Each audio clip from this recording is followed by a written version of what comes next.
We will make America great again. RPN is not responsible for the views, actions, statements, or opinions of its guests, advertisers, or even its viewers. The information contained in this program is not to be confused with medical or legal advice. An appearance on this platform is not necessarily an endorsement, but as always, we encourage you to do your own research. Enjoy the show.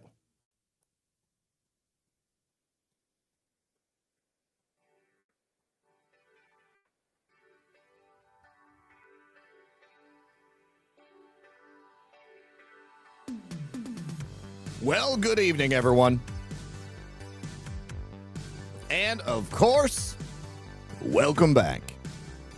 Yes, my friends, it's time for another very exciting episode of Red Pill News Live.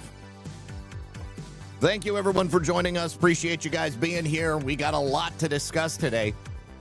Big shocker coming out of the White House. You know, they say nothing can stop what is coming, but I like to say no one can see what is coming when it comes to President Trump. He always keeps everybody guessing. Bill Pulte is his choice to head up the Office of the Director of National Intelligence. Now, currently, Bill is the head of FHFA, Fannie Mae, Freddie Mac, Federal Housing Authority. And so you might say to yourself, well, gosh, what does that have to do with the Office of the Director of National Intelligence?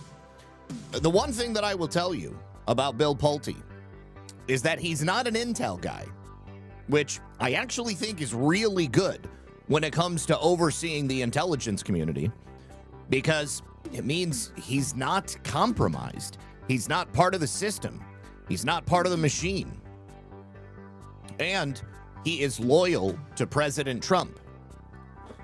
So if we're going to have somebody replacing Tulsi Gabbard that's going to continue with the mission of reformation of the intel community, Bill Pulte just might be the guy. Now, he is the acting Director of National Intelligence, and so certainly there will be more to come, but Scaramucci model, you guys know the deal. So do me a favor, sit back, relax, and grab your popcorn, because we're going to be right back after this. So here is what your financial advisor is probably not going to tell you. By the time the news says to buy gold, it's already too late. You're waiting. I get it. Everybody's waiting to see if the ceasefire holds, waiting to see if the strait reopens, waiting to see just kind of what happens next. But the thing about it is, gold is not waiting for you, because gold moves on fear, on instability, on the unknown. And it moves a lot faster than you can react. So while you're waiting for certainty, the rest of the world is planning for what comes next. So you can wait or you can prepare, but you can't do both. And remember, the best time to put on a seatbelt is before the accident happens, not after. So if you're finally ready to act, then it's time to reach out to Noble Gold Investments. They help Americans just like you protect their savings with physical gold and silver. It can get shipped right to your door, or they can hold it in a tax-advantaged IRA. No taxes, no penalties, no rollover fees on 401ks or an existing IRA. So visit noblegoldinvestments.com/redpill78 and get your free investor kit today. 5 minutes today could protect decades of savings. Once again, noblegoldinvestments.com/redpill78. Don't be the one still waiting. And when you support my sponsors, you support this channel.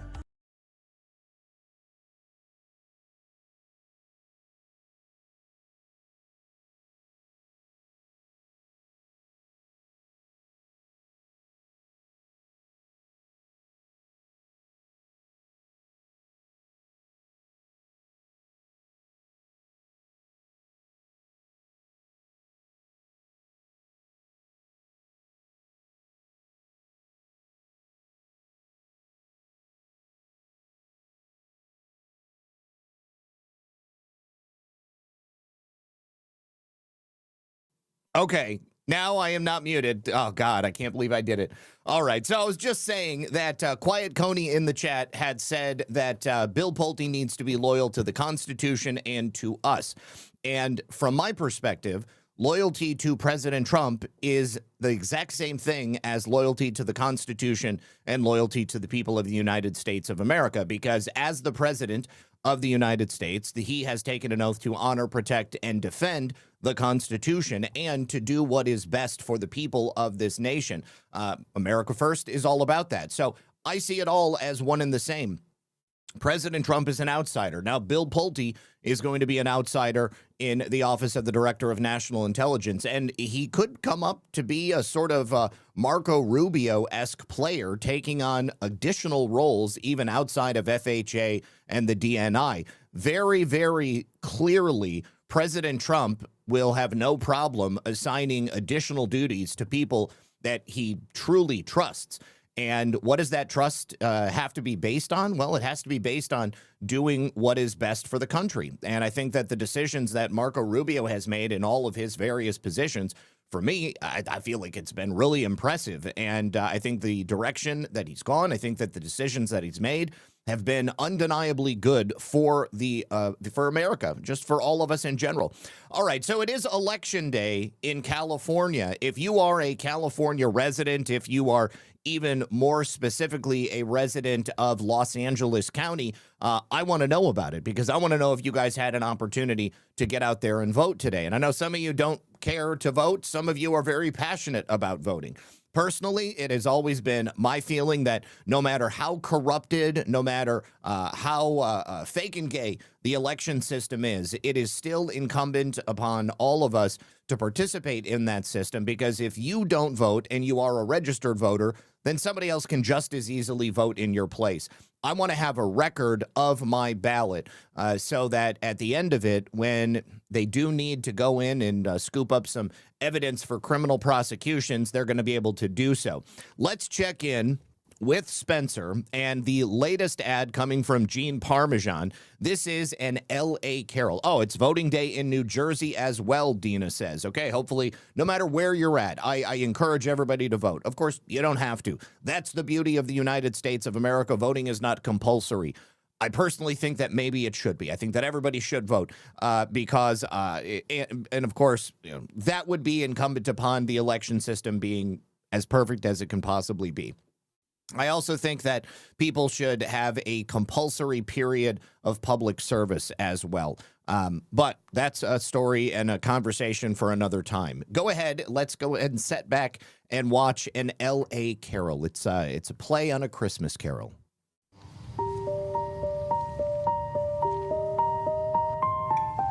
Mr. Scrooge, elections tomorrow, no? Who are you voting for? Karen Bass, of course. She's in my pocket, Maria. I'm her biggest donor. What about Spencer Pratt? I hear he's good. A reality star? Bah, humbug. By the way, Mr. Scrooge, do you mind getting me an Uber home? The bus is full of homeless drug addicts who smoke fentanyl and inject heroin. Sounds like a personal problem.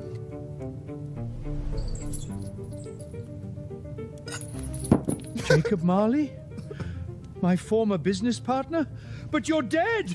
I supported California Democrats when I was alive, and now I've been condemned to walk the earth in chains. You will be haunted by 3 spirits.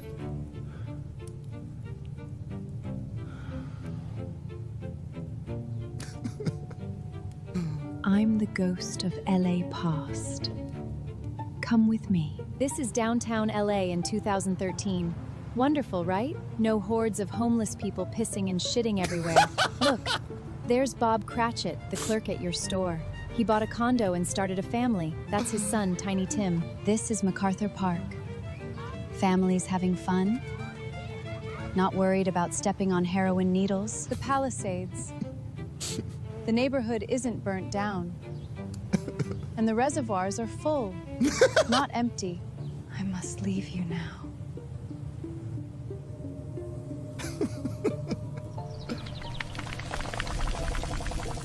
I am the ghost of L.A. present. Look at the Palisades under Karen Bass. Still burnt down after all this time. And just look at downtown. A tent city. MacArthur Park is an open-air drug market. I must leave you now. I am the ghost of L.A. future. This is the city after 4 more years of Karen Bass. MacArthur Park is a lost cause. Downtown has somehow gotten worse. Is that Mr. and Mrs. Cratchit? Yes, they're homeless now. Where's Tiny Tim? Tiny Tim is dead, stabbed to death by a homeless man. Oh, God. No. No. No. Oh, gosh. I'm the ghost of L.A. Pratt. This is L.A. after 8 years of Mayor Spencer Pratt. Kids can actually play at the park. The Palisades. Rebuilt. What about Tiny Tim? Is he alive? Yes. He goes to UCLA.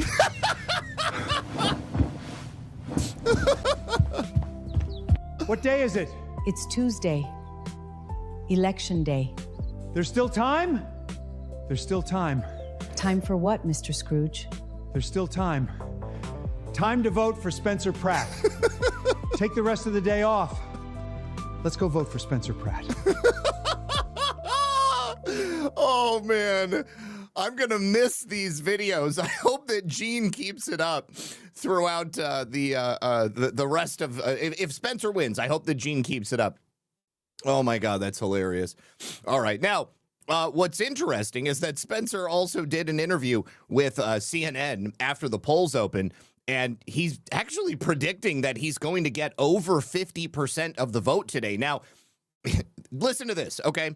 If Spencer gets over 50% of the vote, then there's no need for a runoff, and that's it. Okay, he's got it in the bag. So he says, I'm winning outright. There's a tsunami of votes coming in from all of these people who are done with politics as usual. All those people I have, they're not talking to pollsters. Their moms trying to dodge naked zombies with a stroller. They're walking their dog in a park and making sure their dog doesn't step on a fentanyl needle. They don't have time to talk to a pollster, he says. Somebody gets 50% plus one tomorrow. Race is over. How do you see this going? I believe I'm winning tomorrow night outright. I think there's a tsunami of votes coming from all the people that are done with politics as usual. They want an outsider. They want a disruptor. There's no polls that show it anywhere close to being 50% for you. What do you say to that? I would say to all those people that I have, they're not talking to pollsters. They're moms trying to dodge naked zombies with a stroller. There are people walking their dogs to the park, making sure their dog doesn't step on a fentanyl needle or sniff some fentanyl or walk over human poop to get a matcha. Those people don't have time to talk to a pollster.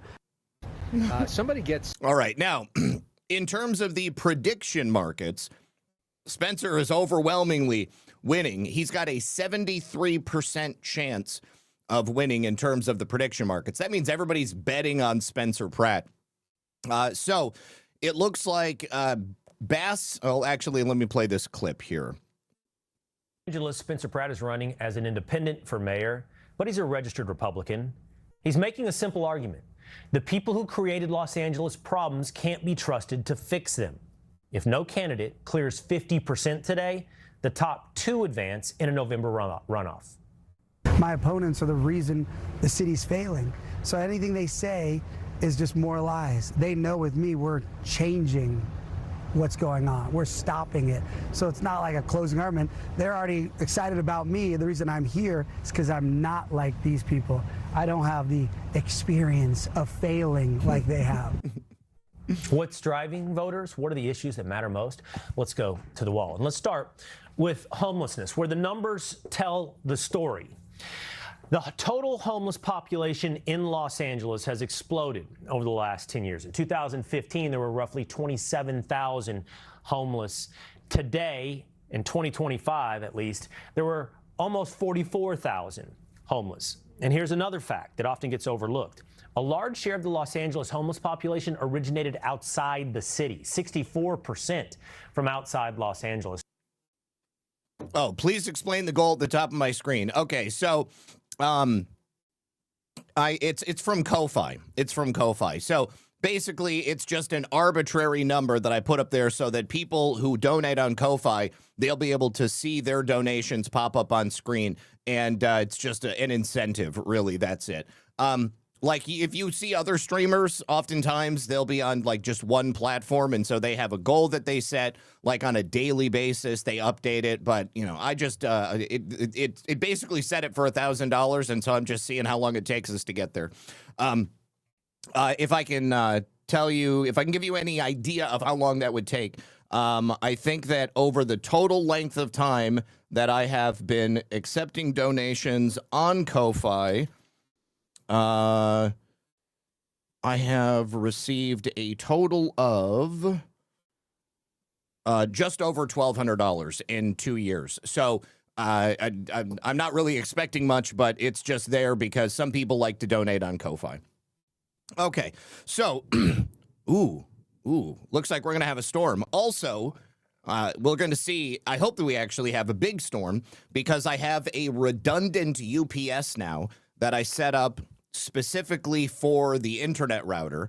So rather than having one UPS that I have to run an extension cord from out in the living room into my studio, I now have a second UPS that I got for the living room just for that particular piece of electronics. And we'll see if this will help out if we get like another storm surge. Also, thank you so much to Esther for dropping 5 subscriptions over there on Rumble. Looks like Mama of 3 Boys, Kirk 1964, Marine in the Woods, Barrow 17, and Maurice Popcork are all now subscribers. Thank you for that. Also, Filter Dog says it is being projected that Karen Bass and Spencer Pratt will be the 2 LA mayoral candidates who will advance to the November elections. That's the safe bet. I think the dark horse is the Spencer Pratt getting over 50%. And then Moon Baby says, good afternoon, Famalam. Thank you very much for that. I appreciate it. Now, of course, this is a rug I am enjoying standing on. However, there are a lot of problems in the California election system. And as voters hit the polls today, a brand new lawsuit has also crossed the desk of the California judiciary. This is a lawsuit against the California Secretary of State, and it questions the fundamentals of the election system, something that I really wish would have been addressed previously. But maybe it's good to have it on people's minds as they go into the ballot box, because if this is suddenly an election that goes, 75% of Angelenos for Karen Bass, I think it'll be pretty obvious that it's a total snow job. But essentially, they're questioning whether or not hundreds of thousands of unqualified voters are still eligible to head to the ballot box. They haven't cleaned the voter rolls in the state of California, despite the best efforts of the Department of Justice and the Office of Civil Rights under Harmeet Dillon. But the Orange County Supervisor, Don Wagner, he is a Republican candidate currently for Secretary of State, so he'll be on the ballot today. He joined up with the American Independent Party of California to sue the current incumbent Secretary of State, Shirley Weber, who you see on screen right now. Their core claim is that there are 873,092 inactive voter registrations that are still on those voter rolls. And, this is one of the reasons why I say I want to always make sure that I cast a ballot for myself, because inactive voters are still voters who can have a ballot cast in their name. And as we saw in 2020, I think we saw it again in 2022, and I would imagine that the same thing happened in 2024. Anytime you have hundreds of thousands or millions of inactive voters that are just sitting on a voter roll, there are people working for NGOs and 501c3s under the guise of election integrity that are working for the wrong people who get access to all that information. Organizations like ERIC, they know exactly how many votes are just kind of hanging out in the ether out there. And so if they get to a certain point in the night and they say, you know what, we know that we need this many ballots coming in from this many different counties or this many precincts, then they can go ahead and push those ballots into the system, and they can ensure that the candidate of their choice is the winner. Now, it's much easier to do on a national scale. When you start doing it on a smaller scale, like, say, going to a city or a county or even a state race, people start taking a closer look, because when you have just, unnatural numbers of ballots that come out for an unusual candidate or a race that really did appear to have the momentum going in the opposite direction, people start asking questions. And in the instance of Shirley Weber right here, people have been asking questions about California's voter rolls for quite a long time. Now, the complaint has been filed through the conservative voting watchdog organization you may be aware of, a good outfit by the name of Judicial Watch.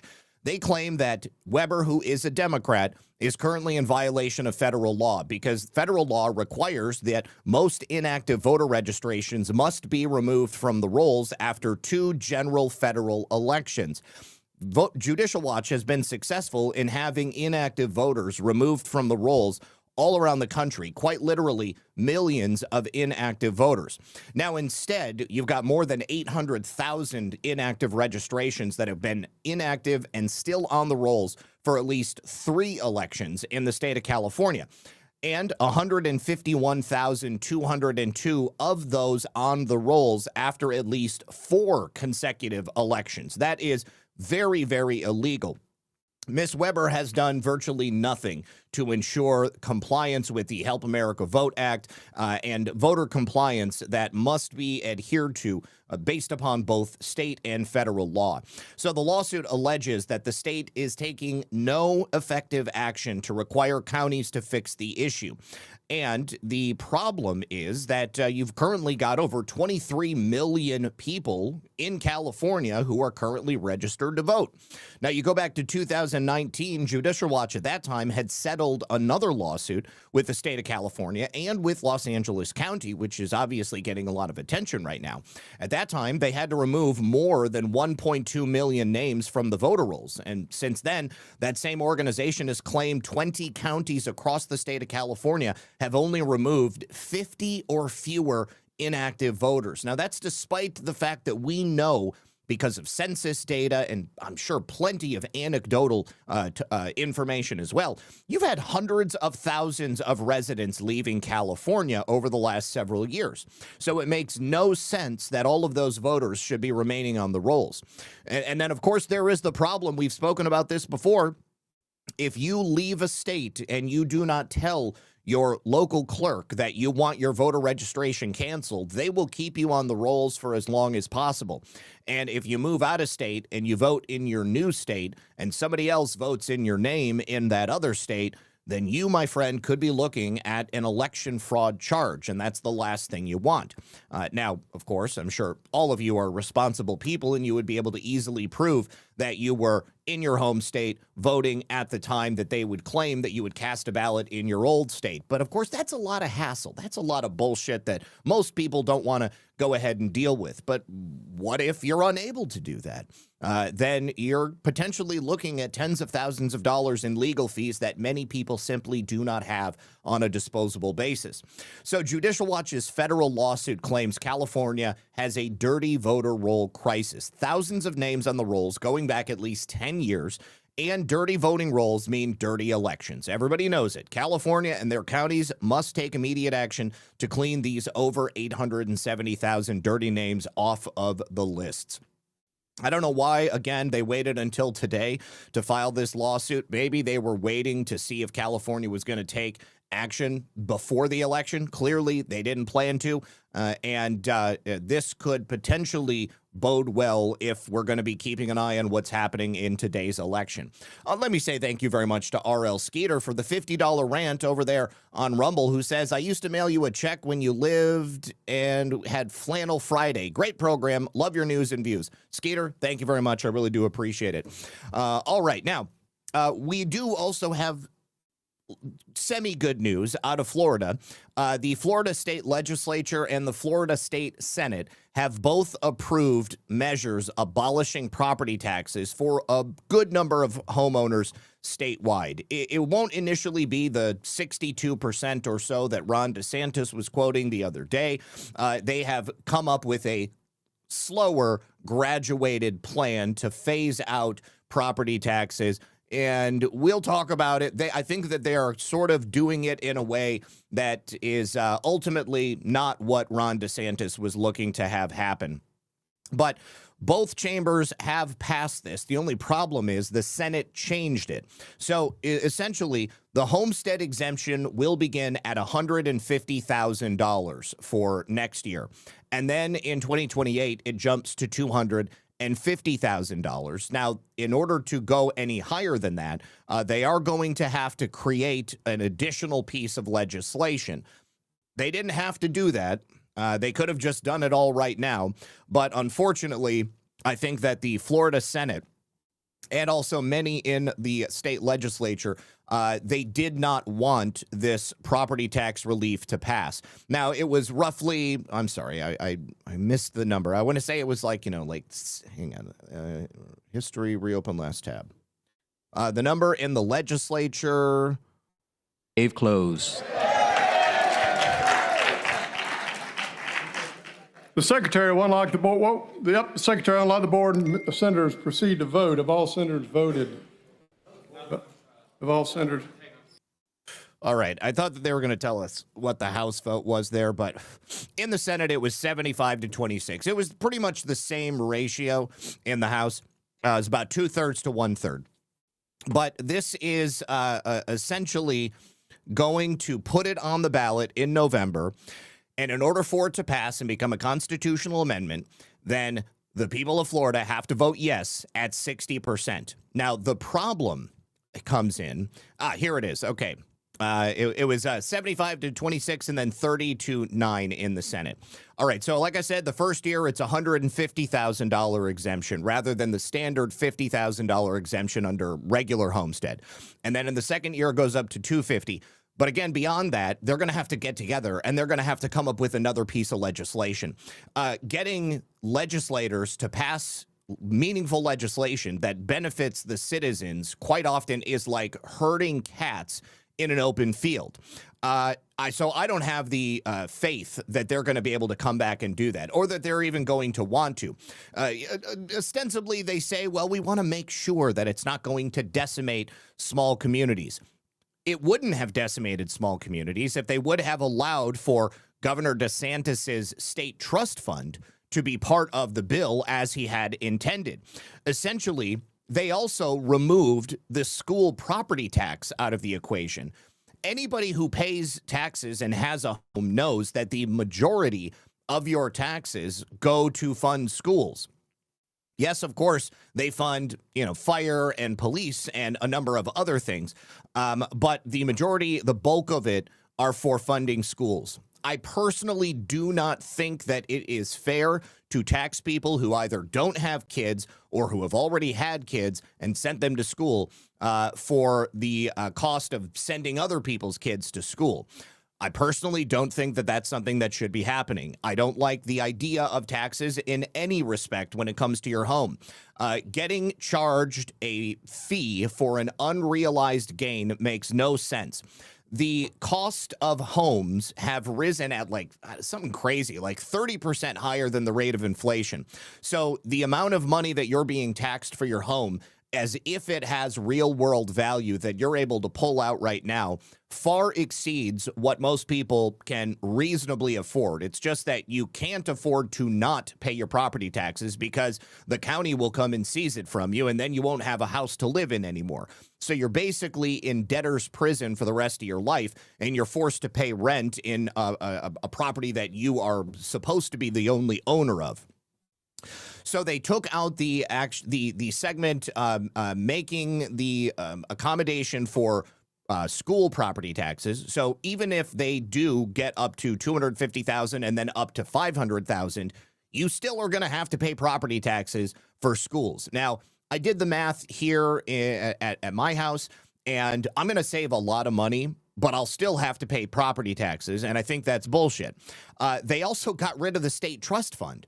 So I think that they are trying to set this up for failure so that the next administration comes in and they're not going to have any way to make up the difference when you have smaller communities that will perhaps need a bit of an offset. Governor DeSantis handed them a golden goose, and they essentially took it and chopped the head off of it. So this is a win, but it's also a loss, and we'll have to see what happens. There's also a lot of propaganda that's out there. I've seen a lot of different counties from Florida and lobbying groups posting things on social media suggesting that you're not going to have police, you're not going to have fire, your students, the community's children are not going to have schools. That's bullshit, because over the course of the last several years, many of these local communities have increased taxes on homes. They've also had some people move in, but they certainly haven't had twice as many people move in. but they've almost doubled their revenue in terms of the amount of taxes that they're bringing in. And if they could provide all of those essential services just going back 2 or 3 years at a much lower rate, why are they unable to do it today? Well, it's because they believe that the residents of Florida, and frankly, every state that charges you taxes on your home, they believe that you are their personal piggy bank, and they think that they can just dip into your pockets anytime they want to. So this is not an issue that is over, and it won't even be over after we go to the ballot box in November. And, you know, praise God, hopefully we do pass it, because any relief is better than no relief. But this, I do think, is an effort to kill it before it even gets off the ground. Thank you so much to Principled Enigma for the $50 rant. That is great, you guys. Thank you. 2 $50 rants in one day. Looks like you're still alive to me. Besides, I love the color of royalty. So here's another purple rant. Thank you. Yes, I am definitely still alive, my friend. Still alive. All right. And then also Jim Kyle, who says, do you believe in remote viewing? Yes, I think that remote viewing is a real thing. I don't know that everybody, well, I mean, I guess theoretically anybody can do it. But I think that, you know, I don't know. I don't know if everybody can do it, but I know that people have done it because I've seen the evidence. All right. Jill Biden is currently on a capitulation tour. She wrote a book, and she's been going around and doing the rounds on news programs and sympathetic mainstream media programs. She basically last week made a couple of comments saying that she thought maybe Joe had a stroke when he was on that debate with President Trump, where he basically had to drop out of the race. She's essentially admitted that she was having concerns about his mental faculties, and she obviously did nothing to try to get him to stop running for president. In this brief clip I'm going to show you, Jill Biden is asked if Joe Biden would have won the election or been anointed president once again, would he have been able to actually do the job? I think the answer is no. And I think Jill Biden knows the answer is no as well. Here's how I fixed my marionette lines fast. This is my face at 72. No makeup, no filter. The diagnosis came in May. Okay, let me bring this back. The diagnosis came in May of 2025, and considering what the president's health is now, had he continued his reelection bid, had he been elected again, would he have been able to serve as president? Would he have had to resign? I don't know. I don't know the answer to that. Well, we know the answer. The answer is no. The answer is obviously no. Joe Biden would not have been able to be president. He could barely be president for the 4 years that he was living at 1600 Pennsylvania Avenue. Jill Biden is trying to pass off some of the blame. But I think that, you know, generally speaking, she was an enabler. And I think that Dr. Jill Biden, as she loves to be called, she knew that her and her family's connection to power only stretched so far as their ability to hold on to it. And so once Joe Biden left the office of the presidency, he was not going to be a Bill Clinton. He was not going to be getting hundreds of thousands of dollars to go do speaking events. I mean, the guy could barely walk from the bathroom to the bedroom. He was tripping when walking on sand. Hunter Biden knew that he was not going to be getting business deals anymore. Jill Biden, I'd be surprised if very many people buy this book. And I think that the fact that she's doing every show that will have her on to gossip about her husband, who is essentially a person who should be living in hospice, it goes to show you that I think they are desperate to gain some traction so that they can keep some money coming in. There is no money coming in. All right, we now have some more horrific details about that tragic stabbing of a grandmother that we spoke about briefly yesterday. This was on a train in Atlanta. John Elijah Matthews, the young man who senselessly and needlessly went up to an elderly woman, slit her throat, and then proceeded to stab her brutally over and over and over again. So he was arrested pretty quickly because he got out of the train and police were right there. I mean, they were obviously waiting. They had to shut down rail service for the rest of the day. They tried to save this woman, and obviously it was not going to happen. She succumbed to her injuries rather quickly. She lost a lot of blood very, very quickly. And I think that there's probably a lot of people who were forced to watch that are never going to be the same. Now, the MARTA police chief, MARTA is the rail system that they have there. They have their own police department. Scott Kreller is his name. He announced on Sunday that the 25-year-old thug who did this, John Elijah Matthews, was being held in the Fulton County Jail as the suspect in the murder, and the Fulton County Medical Examiner's Office identified the victim, 66-year-old Margaret Swan of Atlanta. Now, the tragic stuff. Margaret isn't just a grandchildren. She's got 5 grandchildren. She's not just a grandmother. She's got 5 grandchildren, and she's got 4 great-grandchildren. And her daughter said that she was an avid traveler of the MARTA train. Apparently, she loved using the train. So now, the video, of course, is out there. I don't want to play it. I don't think that it's necessary. And it shows a lot more than I think most people would like to see. But it was a total cold-blooded killing. There was no interaction between them. She, as far as I know, didn't even look at him. He just walked right up to her, slit her throat, and then proceeded to stab her as she screamed, surrounded by people on the train. And then once that was done, Mr. Swan was not, Mr. Matthews was not done. So at 11:21 on Saturday, the video shows Swan sitting alone on the train car. Just before 11:25, Matthews is seen on board, walking on the side of the train where Swan was sitting, standing near her alone. Matthews, 19 seconds later, is seen walking up to Swan and just standing just to her right. Then several seconds later, he takes the knife out, opens it, and cuts her throat.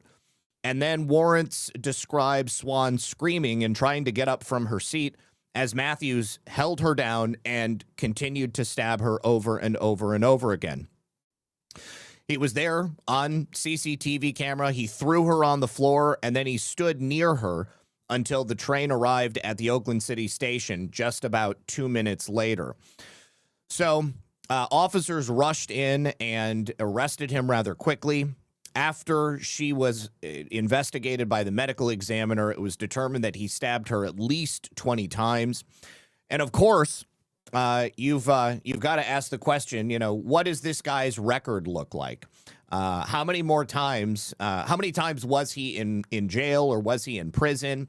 Had he been let off by any of the leftist anti-law and order judges in the area?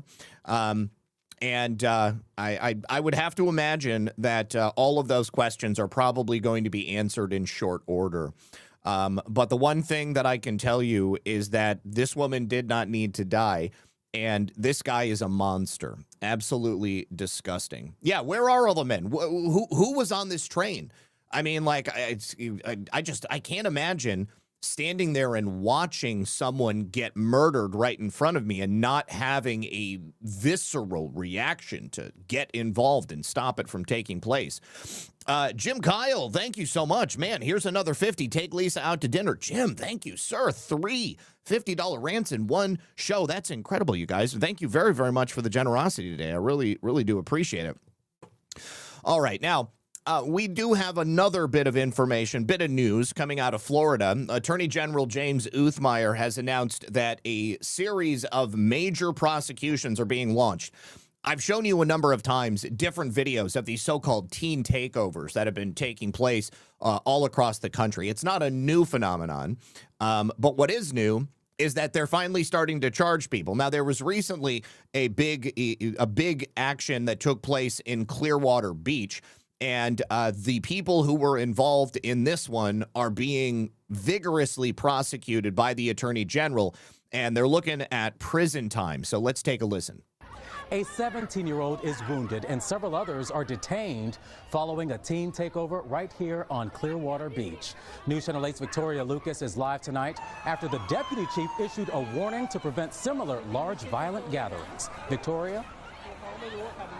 Ty, that's right. Deputy Chief Michael Wallach says the department found that the large gatherings seen tonight were planned and coordinated on social media, and the disturbances that followed will not be tolerated. A chaotic scene at Clearwater Beach as Clearwater police officers tried to contain massive crowds along South Gulfview Boulevard Sunday night. I just see somebody point out a car and then cost me a whole bunch of rifles and heard gunshots in the room. The Clearwater Police Deputy Chief Michael Wallach says his officers were called to Coronado Drive just after 5 for a report of a shooting that started with a fight. Some of those people who gathered decided to break the law tonight. Deputy Chief Wallach says a 17-year-old was shot and taken to Orlando Health Bayfront Hospital. We had other reports of large crowds that had gathered in other locations and were creating a disturbance. The Deputy Chief Wallach says officers with the assistance of the Pinellas County Sheriff's Office and Largo Police Department tried to defuse those disturbances. Wallach has this message for those thinking of coming to the beach in the future. To anyone who plans to come here and engage in the kind of behavior we saw this evening, don't do it. If you do, your trip to the beach will end up with a trip to jail. Unclear how that 17-year-old who was shot is doing tonight, and authorities haven't mentioned if charges will be filed. I did ask authorities if the shooting was connected to the large gathering, and they tell me it's too early to tell, but they can tell me the shooting happened during the large gatherings. Yeah, I think that's a question that almost answers itself. Of course, the shooting was related to that large gathering. I don't know what the hell the problem is with black teens today, but this is not, again, a new phenomenon. This is something that we continue to see all around the country.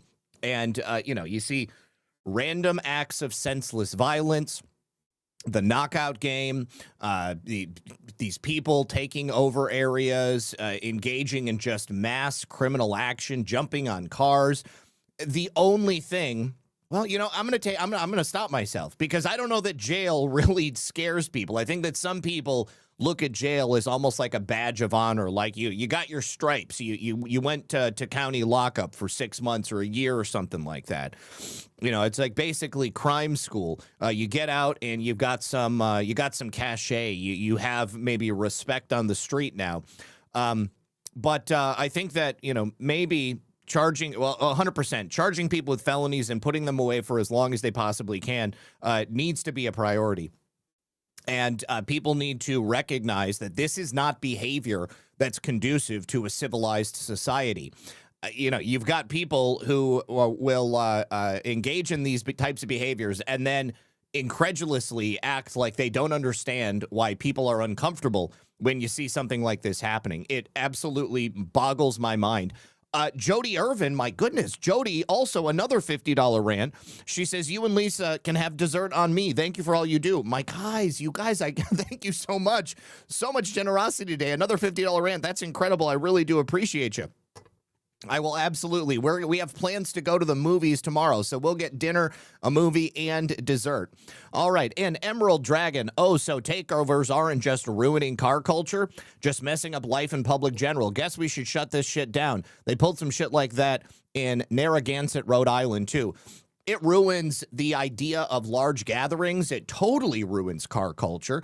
I mean, I've been to a number of cars and coffees where, maybe people might rev their engine. If you've got the permits, then you can go ahead and, have a little bit of fun. But like having drag races in the street while people are walking around with their families or they're driving, or taking over an intersection and doing donuts, or like a crowd of kids or young people running out into the street and jumping on people's cars who are not even involved. That shit's retarded, okay? I mean, like, it just gives the whole thing a bad name. But, like, I love car meets. I love going and seeing what people do with their cars. I mean, restoration jobs, resto mods, just like incredible things people can do with their vehicles when they pay attention and when they put some time and effort into it. But when you do these types of things, it's bad. It is so bad. And Emerald Dragon says, sorry, Zach, I can't do Fitty. My friend, the fact that you are here means more to me than you can possibly know. So thank you very much. Also, thank you to Darla, who says jails are educational institutions for criminals to learn how to become better or worse criminals. That's the thing. It's like I said, it's crime school. And then Lizzie B, thank you for the cookie. And Jay, thank you for the shades. Also, Darla says, good afternoon, Zach and Lisa. Shout out to the chat over there on Pilled. I couldn't imagine having 44,000 homeless people in one town. That is just crazy to fathom. I saw another video, and actually I meant to pull it up to show you guys, but there's another guy named Dick something or other, and he's running for the state assembly in California, and he went for a run in Santa Monica at like 3:45 in the morning so that he could show how much, oh gosh, what is his last name? Dick Lucas. Here we go, Dick Lucas. Let me show you this before I show you the Mike Lindell video. So the state of Minnesota had their caucus, I believe, yesterday for their Republican candidates. And okay, here it is. Here it is. And Mike Lindell is polling #1 among the people of Minnesota, but the state GOP might be getting in the way from allowing him to actually become the nominee. Okay, so Dick Lucas, he's running for California State Assembly.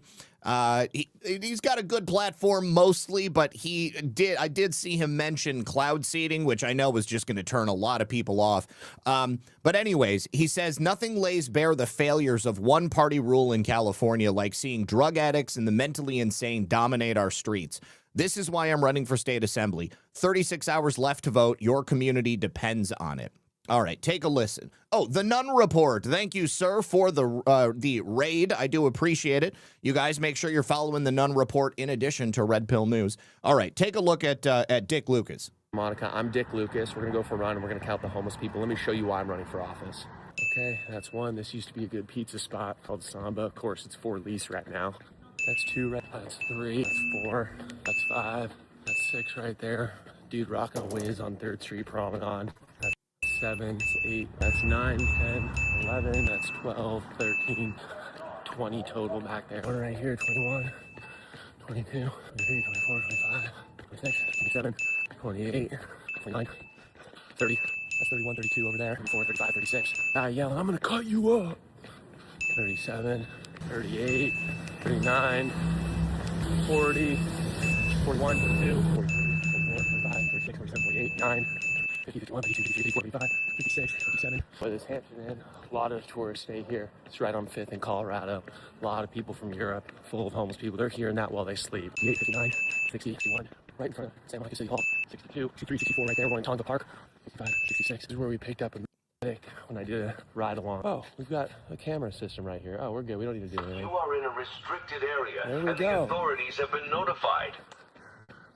67, 68, 69, 70, 71 down there, 72 right here, 73, 74, 75, 76.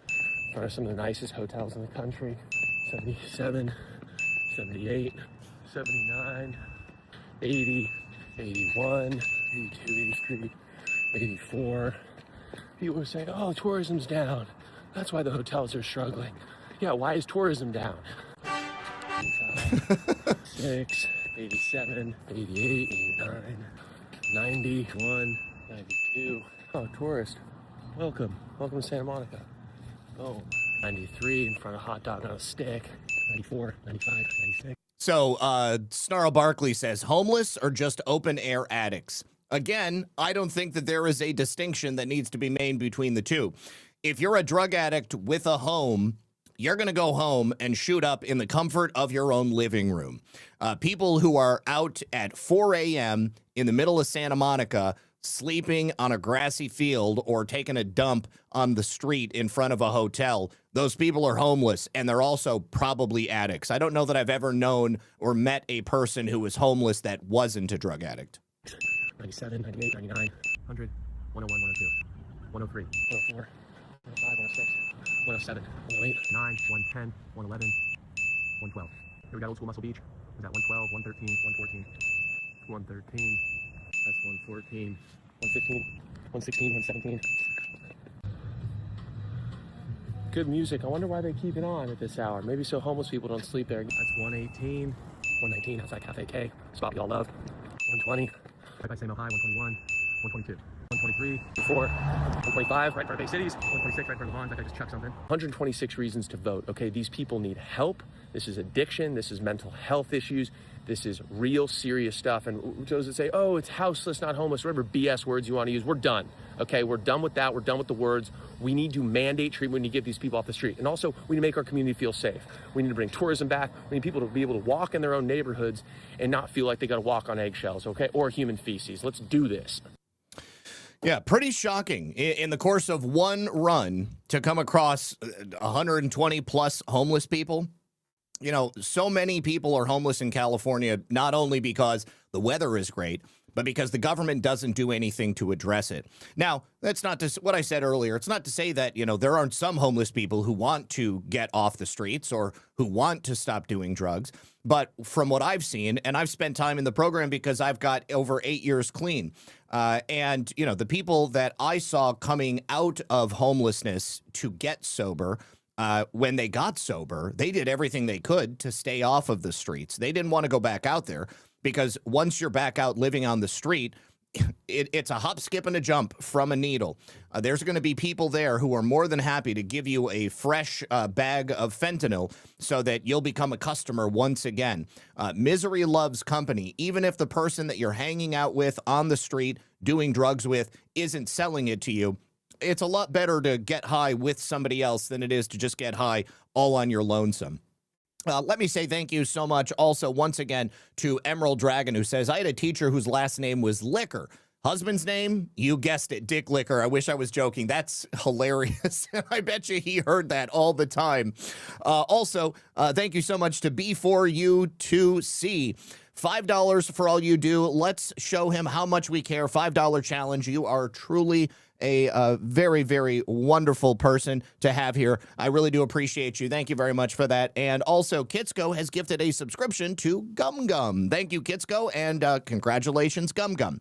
All right, now, moving on from Dick Lucas, let's go check in with Mike Lindell. This is the typical type of establishment GOP effery that we see happening all over the place. Not paying attention to what the people want and instead telling the people what they need.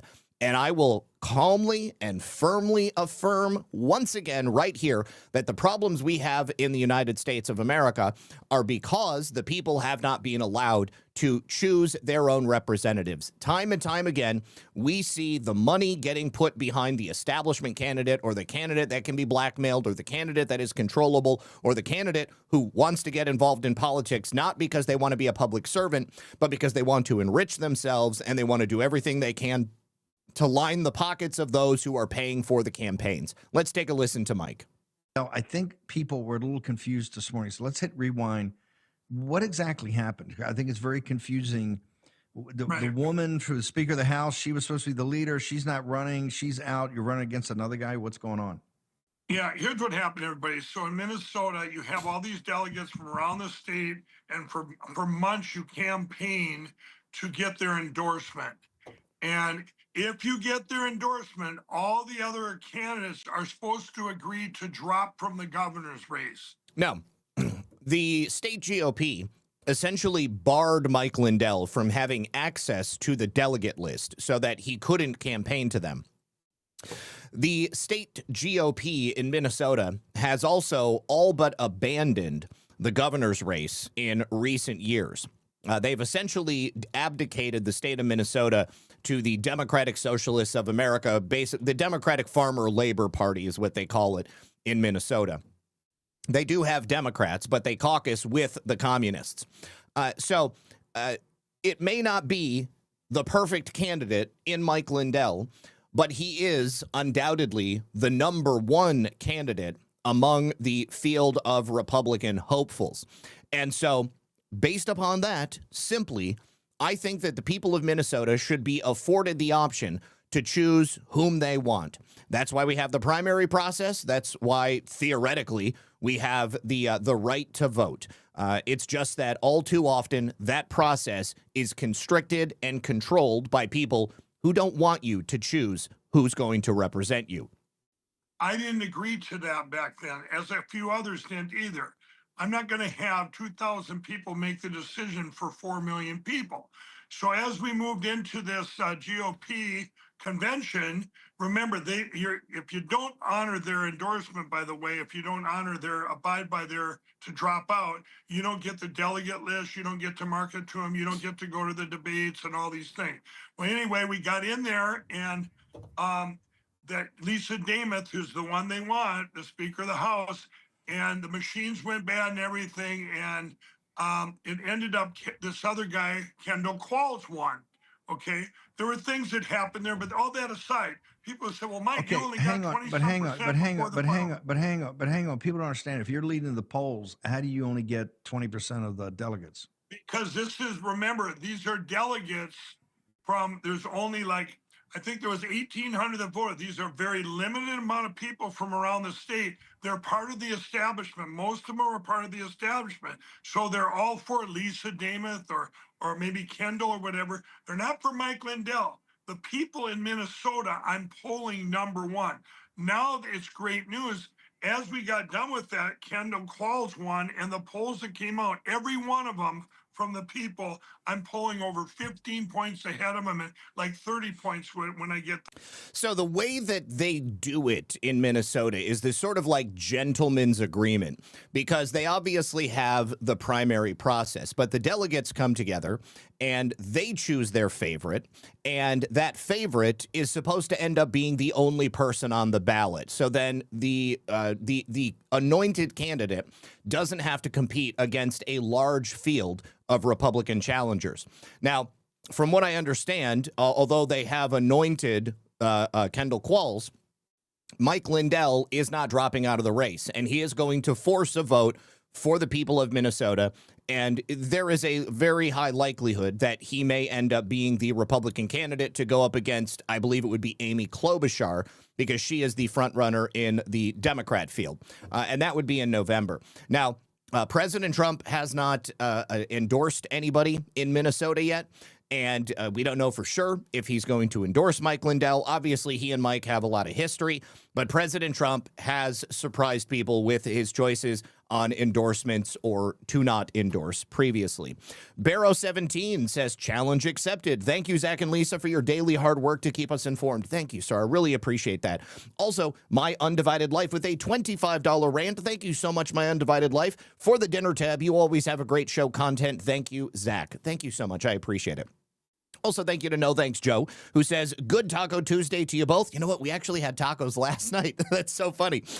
So we may have tacos left over after the show here. Thank you for all you do. God bless and stay safe. I appreciate you. And yes, okay, so I read that one. All right. Now, moving on, we had a fairly exciting announcement come from Homeland Security and the Department of Justice. They were able to find and bust a sophisticated cartel tunnel system that went underground from Mexico into the United States. The cartel had essentially set up a fake store, and that store was used as a clearinghouse to bring cocaine underground and then get it into the United States. And then, of course, once it's in the United States, they can sell it. They can cook up crack cocaine. They can do whatever they want with it. But in this instance, they were able to seize over 1 ton of cocaine worth over $45 million. And they've also charged 4 people with drug trafficking as a result. The DOJ put out pictures of the tunnels. I do have a video of the tunnel we're going to watch as well. So this focus that we have on border security, on cartel enforcement, on drug interdiction, this is so different than anything we've had from administrations in the past. And, you know, I'm old enough to remember the advent of the war on drugs. And at the time that they, you know, beefed up the DEA and they started putting money into fighting the drug war, at the same time, that was when the CIA was flying cocaine into Mena, Arkansas, and then bringing it over to Los Angeles and selling it with Freeway Ricky Ross and a whole host of different characters. Barry Seal obviously was the pilot. They assassinated him after he no longer was useful. They created the crack cocaine epidemic. They invented crack cocaine, created the crack cocaine epidemic, and got a huge portion of the population hooked on it. And of course, you know, I mean, cocaine was always seen as the sort of rich man's drug. In order to afford cocaine, you were probably going to be an affluent person. You were well-to-do. You're doing cocaine at late-night parties off of the fake boobs of hookers and strippers.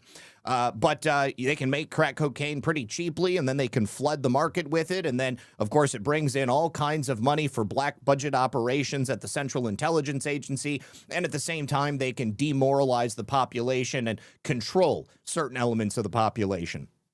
But that's not happening anymore. Many different sources of income that would have been coming from the federal government ending up into the coffers of the CIA, NGOs, and the sort of dark money deep state network that doesn't exist anymore. And we are now going after cartels. We are going after drugs in a way that is so much more serious than we've ever done in the history of the United States. And it's making a difference, making a huge difference. We've also made deals with a number of South American countries to go in and just blow up the cartels and the cocaine manufacturers as they sit in the countryside. There's an election going on in Colombia right now. A nationalist, conservative candidate that is an ally of President Trump wants to model the Make America Great Again model down there in Colombia. The first thing he's going to do, day one, is go in and wipe out the coca fields and stop the production of cocaine. Now, of course, they can also grow it in some other areas down in South America, but that's why we've got those deals with other countries. Now, the Trump administration announced this major bust. Federal authorities uncovered this sophisticated network of underground tunnels that were being used for the smuggling of drugs between northern Mexico and southern California. Now, the discovery was announced by the U.S. Attorney's Office for the Southern District of California. This was a months-long investigation. It was led by Homeland Security Investigations and their Homeland Security Task Force. Let's go ahead and watch the clip right here. This is the announcement, and it's actually right in front of the actual store. It's called Buy for Less.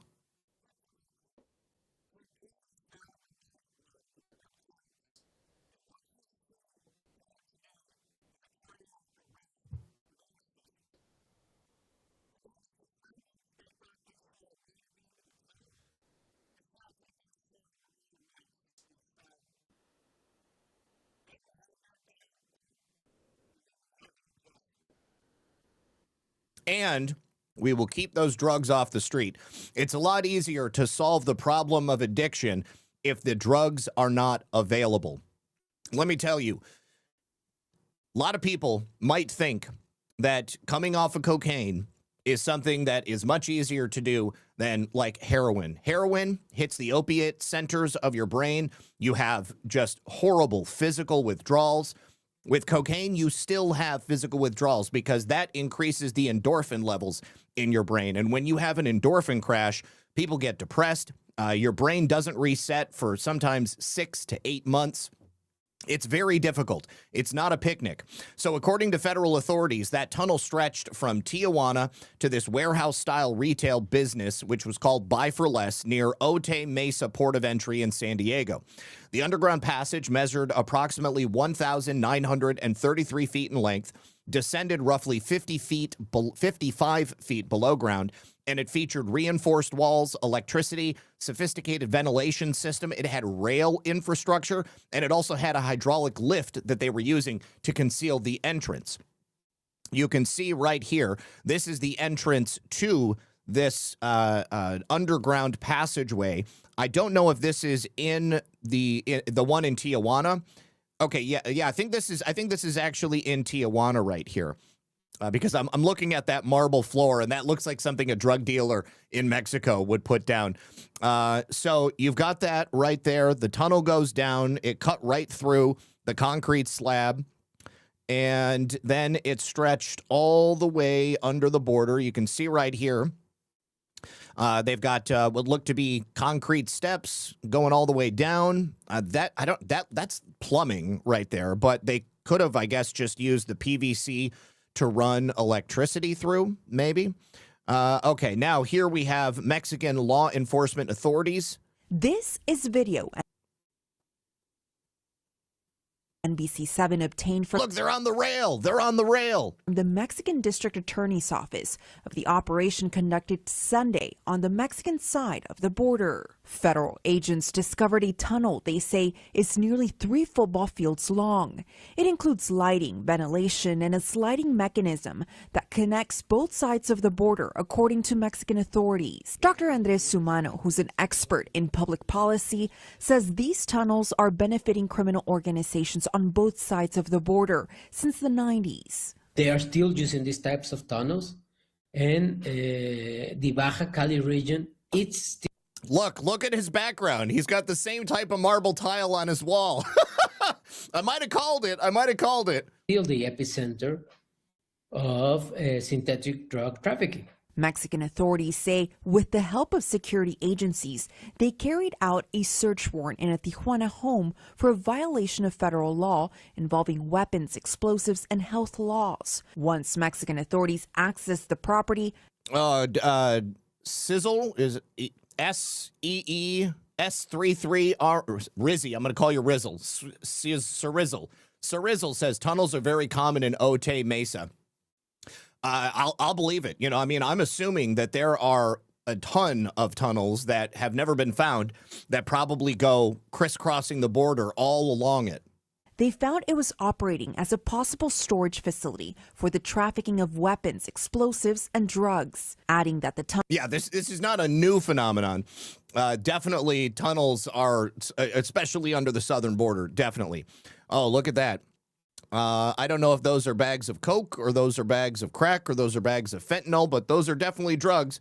And that's some cheap old Mexican dirtweed, guys. You remember that? The Mexican brickweed? Tunnel possibly connects to a known San Diego street. The Department of Homeland Security confirmed to NBC7 they are conducting a criminal investigation involving an underground tunnel in Otay Mesa, but didn't confirm if the business on Roll Avenue is connected. Right where we are. It's been confirmed now because the Southern District, the U.S. Attorney's Office for the Southern District of California did the press conference there. We can actually see several agents in front of one of the storefronts in that area. We can also see that that area has been taped off. Experts say given the political climate, this is an important find since the U.S. government has been asking Mexico to crack down on drug trafficking. Homeland Security investigations told NBC. And the U.S. government has also extradited a record number of cartel leaders, a record number of Mexican politicians that are working with the cartel. This is such a very, very different world that we're living in right now, and I'm so here for it. So the arrests of these 4 subjects accused of trafficking massive quantities of cocaine include Gregorio Epifanio Hernandez Lopez, 29 of San Diego, Jose Jimenez, 32 of San Diego, Antonio Cortez, 18 of Mexico, and Brandon Escalante Sandoval, 26 of Mexico. Federal prosecutors allege the defendants conspired to distribute more than 1,029 kilos. That's over 2,200 pounds of cocaine into the U.S. The seizure is believed to be a significant blow to the notorious Jalisco New Generation Cartel. They're one of the most violent and powerful drug trafficking organizations from south of the border. From the Department of Justice, according to the federal complaint, investigators from Homeland Security Investigations Tunnel Task Force maintained regular surveillance of the Buy for Less warehouse between December of 2025 and May of 2026 because they noticed there was suspicious activity. In December, a new group of around 7 or 8 employees were seen regularly in and around Buy for Less. These individuals included the defendant Hernandez, whom agents observed at Buy for Less beginning in at least January of this year. During surveillance, the activity around the Buy for Less location did not appear to be consistent with a normal retail spot. For example, investigators observed minimal foot traffic and coming from customers in and out of the Buy for Less store. Hernandez and the other supposed employees that regularly frequented the store engaged in unusual activity like transporting large numbers of suitcases out of the store and into vehicles or walking the suitcases around the border into Mexico. Based on how Hernandez and the others handled those suitcases, they appeared to be empty, so law enforcement did not intervene. According to the complaint, on May 29th, while conducting surveillance on Buy for Less, agents observed a male loading 3 large heavy items into a white van, which departed Buy for Less and ultimately parked on the street near a mechanic shop located at 923.5 Coolidge Avenue. A male on a bicycle, later identified as Defendant Escalante, was seen conducting counter-surveillance in the area by riding his bicycle while looking around and into parked cars. Escalante later approached the van, removed the vehicle key that had been concealed in the gas cap area, got into the van, and reversed it onto 923.5 Coolidge Avenue. Agents observed that the van was backed up to another white van with the rear doors from both vans open. A white stake bed truck then entered Coolidge Avenue, and agents watched people remove 3 deep freezers from the first van and place them onto the bed of the truck. Then they loaded the deep freezers with packages. After the packages were loaded into the freezers, the truck exited the Coolidge Avenue location and parked a short distance away. Escalante was seen exiting the truck, grabbing his bicycle from the truck bed, placing the keys underneath the truck on the passenger side, and then departing. Agents then observed another male, later identified as Defendant Jimenez, grab the vehicle key and drive away with the truck. San Diego County Sheriff's deputies subsequently conducted a traffic stop on the truck with lights flashing and a canine dog alerted to the presence of controlled substances. Shortly after the traffic stop of the truck, agents watching Buy for Less observed 2 unidentified males take heavy boxes out of the store and load them into a second truck. Hernandez entered the second truck and drove away. San Diego County Sheriff's deputies conducted another traffic stop of that second truck a short distance away, and a canine alerted to the presence of controlled substances. Sheriff deputies also stopped the second van, driven by a male driver identified as Antonio Cortez. Sheriff's deputies again received a positive canine alert for the presence of controlled substances in the vehicle. According to the complaint, following the traffic stops, federal agents discovered the following during inspections of the second van and the 2 trucks. 173 total packages in the truck, which equals 630 pounds of cocaine. 423 packages in the truck stopped nearby for less, over 1,000 pounds of cocaine, and then 255 total packages in the van with a total weight of 604 pounds of cocaine.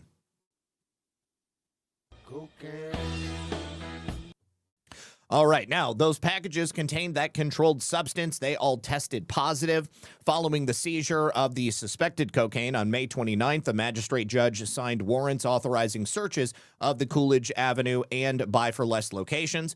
At Buy for Less, that's where they found the subterranean tunnel. That tunnel was accessed using the sophisticated hydraulic lift, 55 feet down, approximately 1,000 feet from its entry point at the U.S.-Mexico border. Agents estimate it continues to another approximate 800 feet beyond that point, and the tunnel is equipped with electricity, ventilation, and all that jazz. Here is another video showing the inside. So this is, I believe, coming down, or maybe this is a different tunnel, because those are wooden steps. Maybe this is on the Mexican side. I don't know.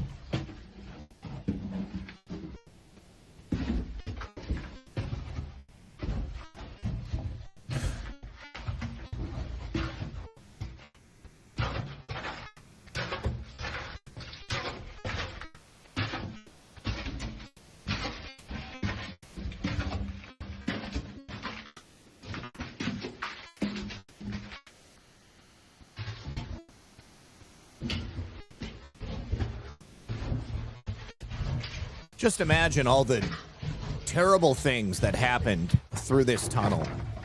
You know, I would imagine drugs are not the only thing that's going to be transported back and forth.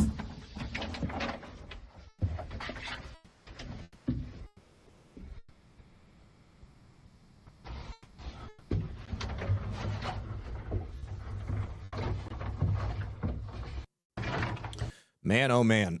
Yeah, this is a dirty, dirty world. You don't want to be involved in it. Thank you so much to Diane Laporte Klump, who says, Zach and Lisa, enjoy your evening. There's a new notice coming out regarding the property taxes and an X Space tonight at 7:15 about the grand juries. So I talked about the property taxes first thing. I am interested to see how it develops. We'll continue to cover it as soon as we get any more information tomorrow. Thank you for letting me know. I'll see about checking that out. 1811119KS says, I wish Rumble would let me change my username. I know. I have suggested that to them before, and they've said that for whatever reason, they don't want people to do that because they don't want people to try to avoid maybe bans or, I don't know, make a negative name for themselves or something like that. But either way, we'll call you 18. We'll just call you 18, brother. Artsy Jones says, Zach, how much you bet they are bringing more than just drugs through those tunnels? Yes, exactly. As I just said, drugs, women, kids, all kinds of contraband that you could possibly want to bring through, animals, yeah, all sorts of things. Principled Enigma says we use about 4.5% of our brain. Einstein, Tesla, Mrs. Trump, and Musk, about 7 to 9%. There's a lot of untapped capability the antediluvians had access to. We've been denied access for a reason. You, sir, are correct. I absolutely agree. Yes, I think by and large, we've been lied to about the capabilities of us as humans. And if we could unlock a greater portion of our brain to be used consciously, then I think that the things we would be able to do might be indistinguishable from magic. All right. Also, thank you so much to Filter Dog, who says, why haven't we ever gone after the CIA for drug trafficking? I think that it has something to do with their charter and the top secret nature of their work. And because, of course, the CIA writes their own rules. They have been held accountable in one way or another in terms of like hearings and stuff like that, but they're not getting charged for any of that stuff.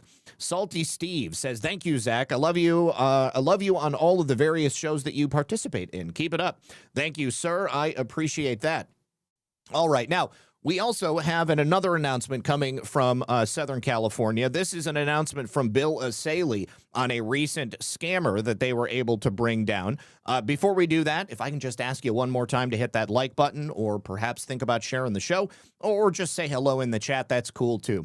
All right, parents, you guys know we are coming up on America's 250th birthday. 250 years of freedom, grit, sacrifice, and the greatest experiment in self-governance the world has ever seen, which means this is the perfect time to make sure that your children or your grandchildren understand why this country matters. Not just the fireworks or the baseball, but the story behind it all, the truly the wonder and mystery of the founding fathers and the ideas that they fought for, which have led us here today. There is a free guide called The Kid's Guide to America's 250th Birthday, and this is a great way to teach them about all of those things, who the founding fathers were, why they signed the Declaration of Independence, what it was that they were risking, why those ideas still matter. And this guide is going to take those kids back to that very moment when they laid pen to paper, and it's going to help them understand why it was that they risked their lives for freedom. It's going to break it all down in a way that will be easy to understand. It'll be something they enjoy. It won't be watered down or made to be a DEI lesson, and it's also not going to turn it into boring schoolwork. So if you care about raising children who understand where this country came from and why we need to keep preserving it, this is something you're going to want to grab. The best part is it is totally free with this special offer. All you do is pay the $2 for shipping and handling. You can get it by going to freeusabirthday.com. That is freeusabirthday.com. And the Kid's Guide to America's 250th Birthday is there for your kids today, because America's story matters. Let's make sure the next generation knows it. All right. Thank you very much. And let's hear from Bill Asaley and take a look at the items that were seized by the federal government. Now, this is something that a lot of people have asked about. And I've said it before, but I will say it again. The federal government has the ability to seize property and to seize bank accounts so that they can claw back money from fraudsters. The states, and I believe it would be on an individual basis, do not always have the ability to do that. Minnesota, where we've seen much of this fraud come from and much of it be prosecuted, the state of Minnesota does not have the ability to claw back that money. So unless people are being charged at the federal level, they can't go and seize their homes. They can't go and seize their bank accounts. But this guy scammed the federal government, and they definitely were able to get his property. Look at some of this wild stuff he has. LA's top federal prosecutor, Bill O'Saley, showed us around this U.S. Marshal's warehouse. It should offend every American taxpayer that these people are taking advantage of the system and enriching themselves.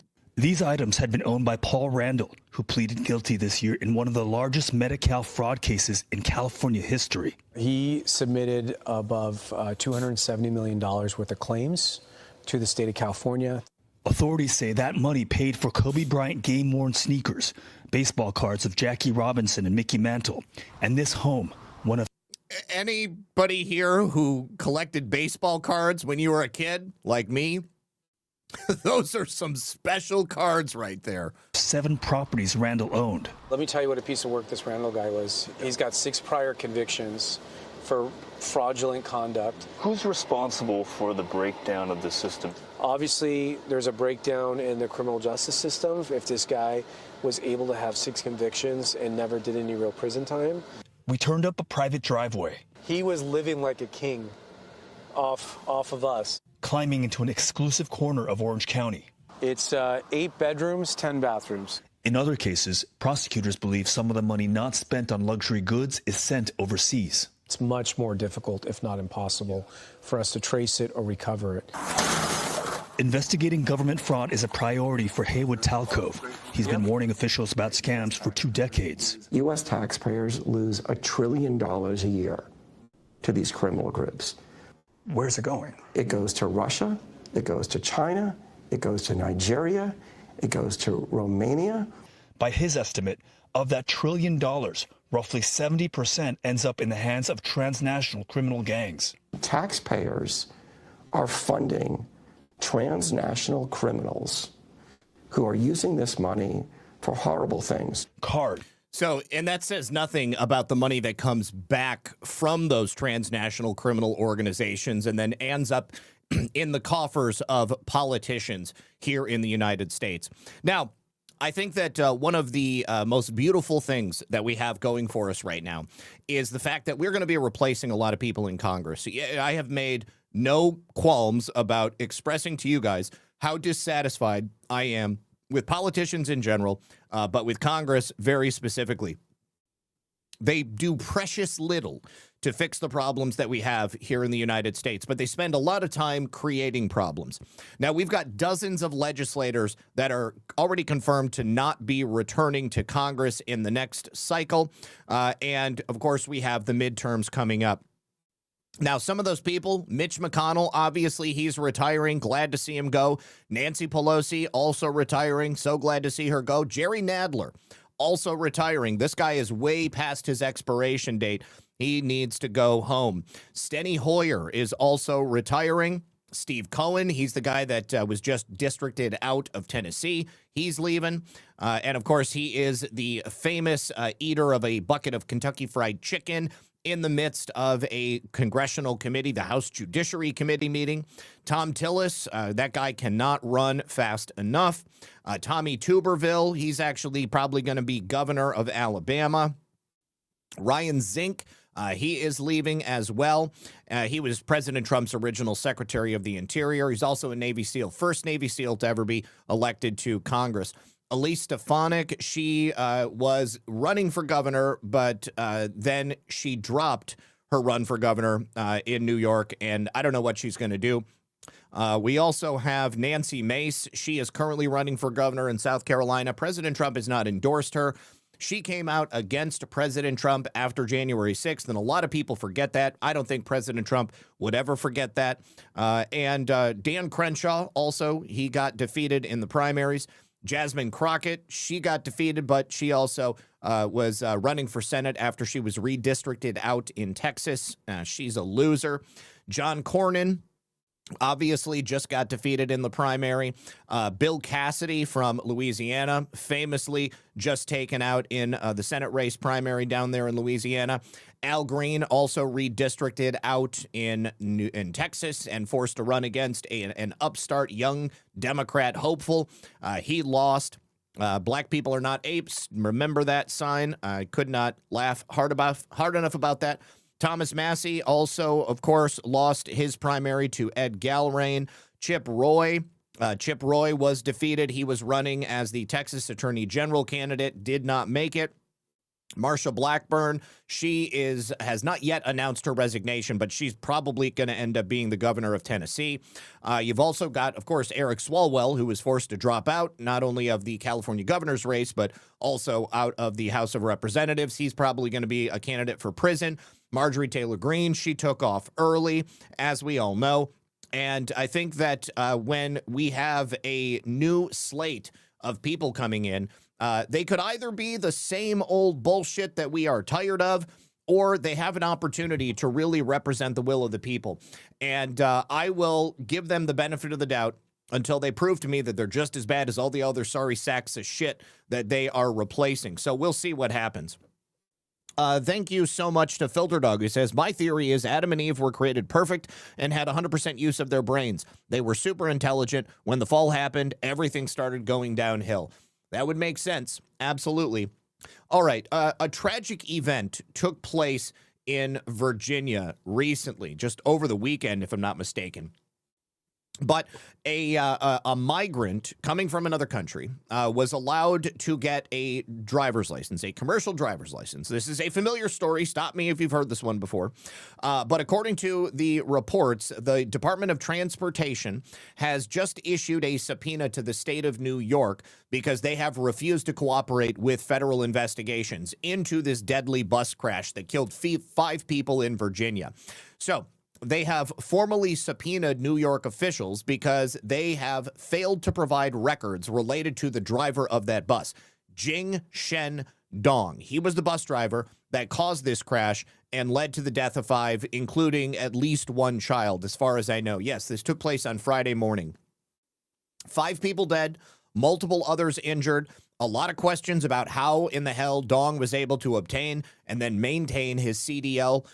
He could not speak English. He could not read English. He ran into an Acura, which caught fire. 4 of the 5 people in that Acura were killed. A 45-year-old man, a 44-year-old woman, a 13-year-old girl, and a 7-year-old boy. They were from Greenfield, Massachusetts. The 5th victim killed is a 25-year-old woman. She was in another car, a Suburban. 44 people were taken to the hospital, including 3 with critical injuries. And federal officials say Dong is a naturalized U.S. citizen who was born in China. But again, mother effer doesn't speak English. He got his CDL through the state of New York back in 2024. And the Department of Transportation wants to know just what the hell is going on. How is it that this guy was able to get his license if he couldn't even speak English? Investigators attempted to obtain critical documents through the normal channels, but the state of New York has continually roadblocked them. So the subpoena is a result of not being able to get the information they're requesting through means that don't require legal wranglings. So they are demanding that New York turn over all records related to Dong's CDL, his entry-level driver training, and the driving school that he attended. What do you want to bet he didn't actually attend a driving school? Maybe he got a certificate that he bought offline that was from one of those diploma mills like they have in India. And he didn't even have to take the test himself. He probably had a camera with an earpiece in telling him exactly what he needed to say. But again, I am getting so sick of having to tell stories about Americans being killed on freeways and highways because people who can't speak English and have no business being anywhere near the wheel of a vehicle that big are responsible for their deaths. Because he is a naturalized citizen, that man should be denaturalized and deported. Now, speaking of which, the Trump administration is reportedly developing a plan which is going to allow federal immigration officials to quickly reject the asylum applications of people who come to the United States and claim that they need asylum without even having to interview them. Now, this is based on what is allegedly internal federal government documents, which have not yet been released by the administration, but have been reviewed by allegedly someone at CBS News. Now, this is all speculation until it happens, but it's the kind of plan that I personally can get behind right away. Purportedly, this would allow U.S. Citizenship and Immigration Services officials to reject asylum applications if the applicants filed them a year after they arrived in the United States. So the agency would be doing this under the power of the Department of Homeland Security. Federal immigration law is written in black and white. It already generally disqualifies asylum applicants if they file a year after they arrive in this country. They do allow for some exceptions and for things like maybe serious medical conditions or if people have bad lawyers or something. Also, unaccompanied minors are not subject to that deadline. But the regulation outlawed in these new internal federal documents would still allow for immigration officials to proceed with an asylum case and schedule an interview if they determine the applicants meet one of the exceptions. However, the regulation, if they do implement it, would allow USCIS's longstanding policy of forcing an interview of an asylum seeker to essentially just be a rubber stamp of saying, you know what, we don't need to interview this guy. We can just go ahead and reject it and get him the hell out of here. Now, in addition to that, apparently the government is also implementing something called MAGA Master Hearings. They began today in immigration courts in California. Now, what this is another unique way to deal with the problem of a preponderance of people seeking entry into the United States. It's a large-scale calendar hearing where 100 or more immigrants are all scheduled in immigration court at the exact same time before the same judge. They all are essentially appearing before the judge at once. And this would allow for the fast tracking of removals for people who are not here illegally or who are not here legally. So normally, one of the problems that we have is just the sheer volume of processing these people. They have to get an immigration hearing because we have this system that's set up. But you have them come in, the judge reviews the documents, and then one at a time, they have to say yes or no. But what they're doing through the Executive Office for Immigration Review at the Department of Justice, they are now accelerating these cases. What we're talking about is cases that were originally set up, probably by the Biden administration, for between 2027 and 2029. So this will also include the fast tracking of those asylum claims that I just mentioned in the new policy that they have. So basically, we have now just hired many more immigration judges all around the country. We have fired a bunch of left-wing immigration judges. And now, instead of having a single applicant come in front of a judge and just, plead their case, now the judge is just going to have a stack of them and say no to all of you. And then, boom, they get off and they turn around and go home. I love it. Immigration court appears to be ramping up operations today with the first day of what's being called mega master hearings. The court is hearing more than 3 times the normal amount of cases. As NBC Bears' Jody Hernandez tells us, some fear it is a push for more deportations. He just sent me a paper for come to the court. That's the paper you're gonna Kendi is one of dozens of Bay Area immigrants who recently learned their immigration hearing, originally scheduled for 2028, is being fast-tracked. Kendi is seeking asylum from Haiti and was suddenly ordered to come to court today. Thank you to Untamed Nation for bringing us the raid. I do appreciate you. Are you afraid that they're going to deport you? Oh, yeah. Very. This is the first day of a mega master hearing here at the Immigration Court in Concord. Immigrant advocates say nearly 80 people were ordered to attend a mega master hearing today, 2 to 3 times more than normal. They believe it's all part of a push by the Trump administration to speed up deportations, making good on the president's campaign promise. On day 1, I will launch the largest deportation program in American history. You better start packing now. That's the part that we are concerned, is like people are not given enough time to. Listen, I'm sorry, Jose, but we don't care. The problem is that we will never, at this rate, be able to successfully get all of these people out. The best we can hope for is to maybe put immigration courts in every city of every state all around the country, multiple courts per city.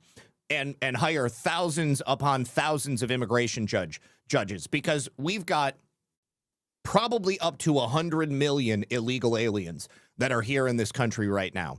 And the number of cases that would have to be adjudicated on a daily basis is staggering. It's quite literally a physical impossibility, and that was done on purpose. The plan was to overwhelm the system and allow so many people in that it would simply become impossible, and then people like Maria Elvira Salazar would come forward and say, we must give them dignity. No, screw your dignity. I don't care about your dignity. What I care about is law and order. What I care about is taking care of our country and protecting our borders. There is obviously a much, much larger effort that needs to be put into this. And I respect the fact that this is quite literally the largest deportation operation in history. But we need a hell of a lot more people. And, you know, I don't know. I don't know if they even have the ability to do it. Like be notified. Sergio Jaime Lopez organizes court volunteers to help guide immigrants. He says half the people on the Mega Master calendar were no-shows today. He fears that's... And there you go. Half of them didn't even show up. This is why we need tens of thousands of ICE agents. This is why we need tens of thousands of immigration judges. Precisely the DOJ's hope. They most likely will be removed in absentia. That means it's a deportation order. Despite her fears, this woman and her family showed up to their new court date today. She says they knew if they didn't, they'd face automatic deportation. They are scared. They were like, you know, I almost don't show because I was afraid why they changed my previous date to now. Kendi is scared if he gets sent back to Haiti, he'll die. He says kidnappings, gangs, and political persecution are common in his country. And whose fault is that? The Haitians. We reached out to the Department of Justice's Office for Immigration Review and are waiting for a reply. Meanwhile, more Mega Master hearings are scheduled for tomorrow. In Concord, Jody Hernandez, NBC Bay Area News. I'm here to tell you right now, we don't care. Let me tell you, we don't care. We don't care.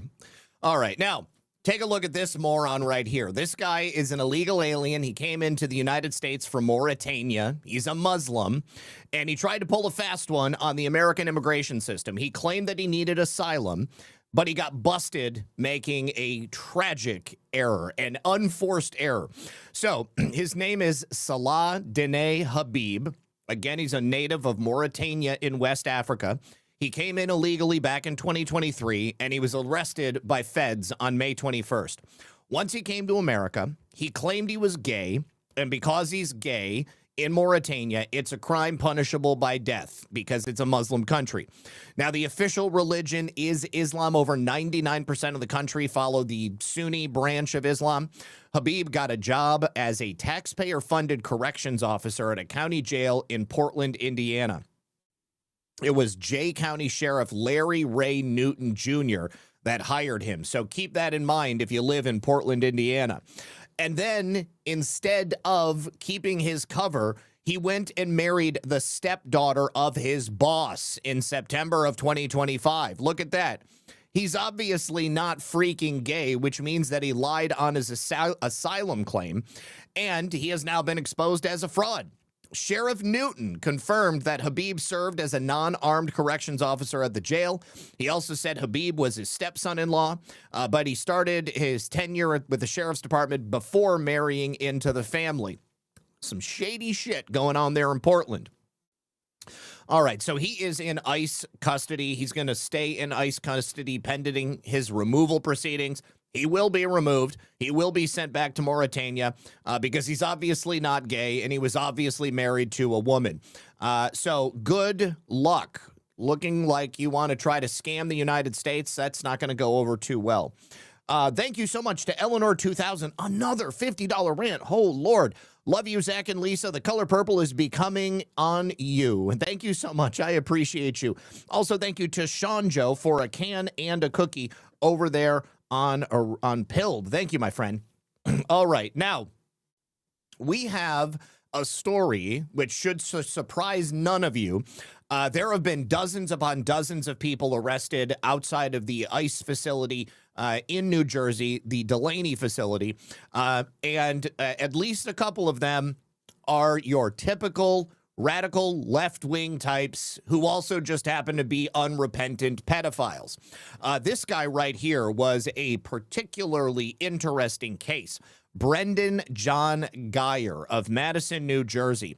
He was arrested and charged last week after he kicked and bit a number of ICE agents during the protest. He drew blood, got some sharp teeth there. He left these ICE agents with at least 3 horrific wounds, all from his teeth.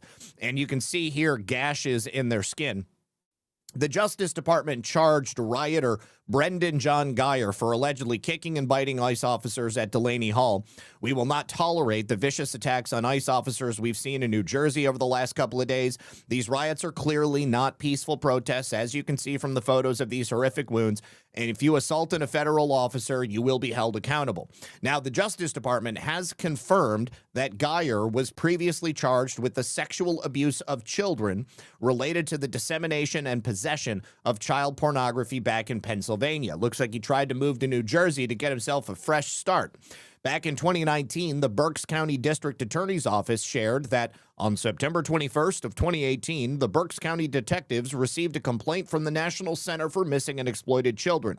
This complaint involved the possession and uploading of child pornography through Skype on September 17th of 2018. Detectives learned that Microsoft reported the NCMEC that someone utilized an IP address to upload 7 digital images of a suspected child pornography scene. The IP address was identified, and that information was provided to the detectives. On October 1st of 2018, detectives learned that the IP address and device ID were associated with the defendant, Brendan Geyer. On November 9th of 2018, members of the Berks County Detectives and the Kutztown University Police Department served a search warrant on the defendant's residence, which was a room located at Lehigh Hall in Kutztown University, Kutztown, Pennsylvania. As a result of this warrant, the Berks County Detectives seized a laptop computer as well as an iPhone. Forensic examination was conducted on these devices, and the forensic examination yielded numerous digital images of suspected CP. On March 12th of 2019, Berks detectives filed charges of sexual abuse of children related to the dissemination and possession of child pornography. Looks like it's a second-degree felony against the defendant at Magisterial District Judge Gail Greth's office.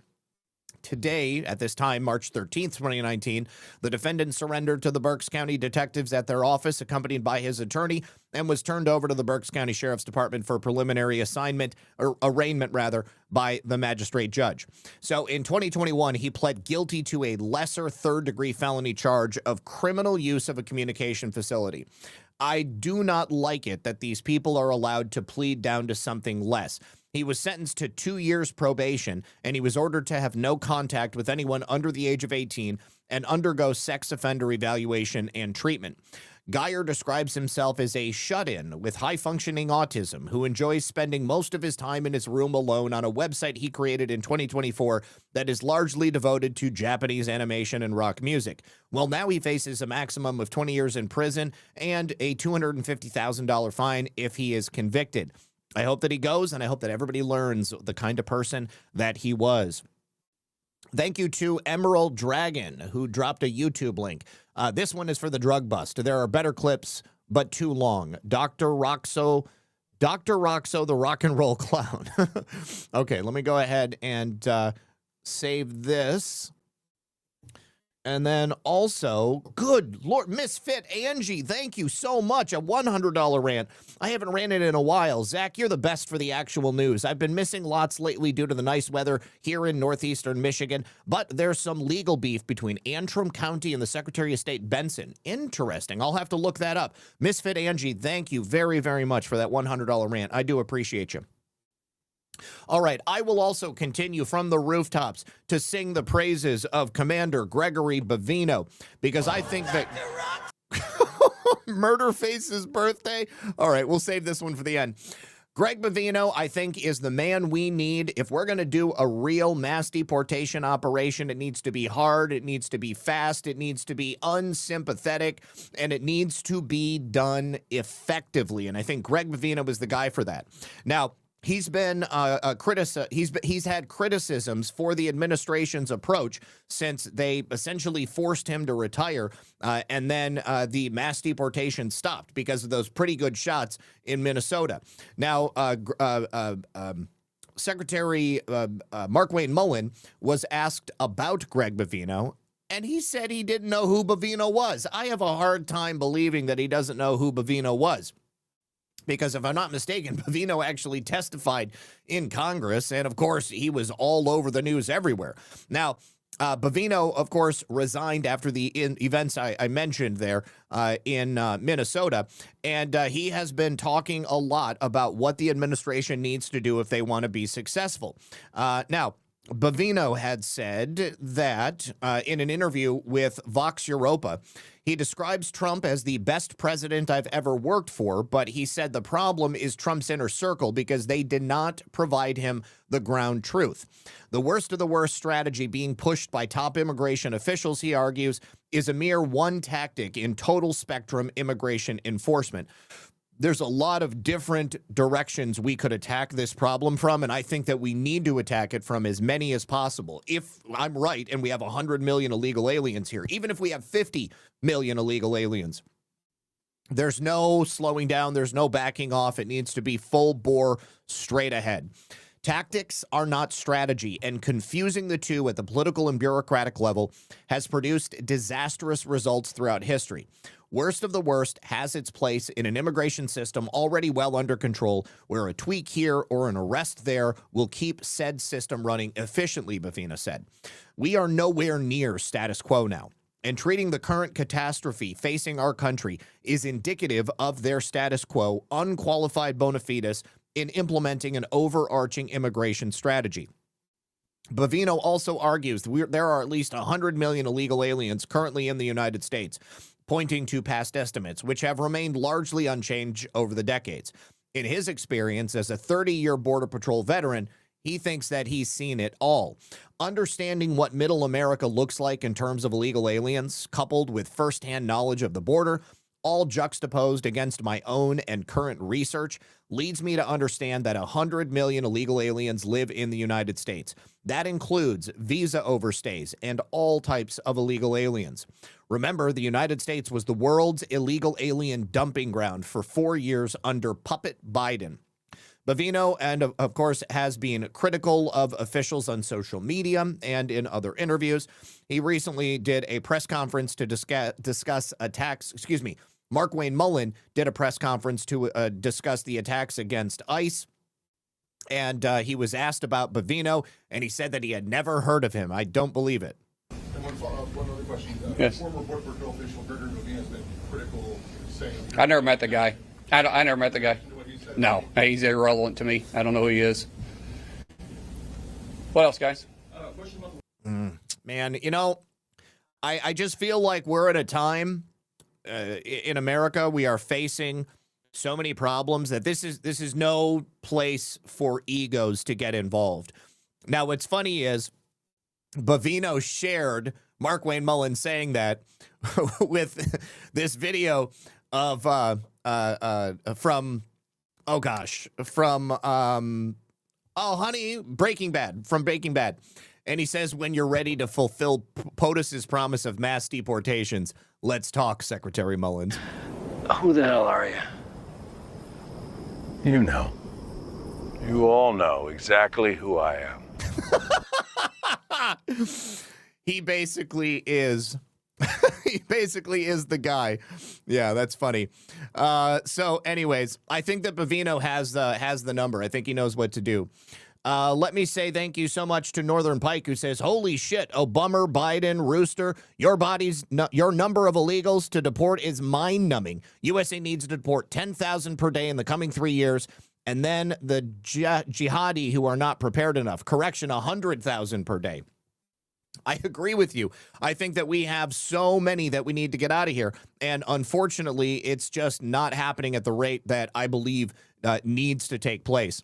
All right, before we jump into the next story, I have another brief message from our friends over here on Rumble. Let me just get that pulled up, and let me say thank you again if you guys are hanging out with us. No matter what platform you're on, I appreciate you.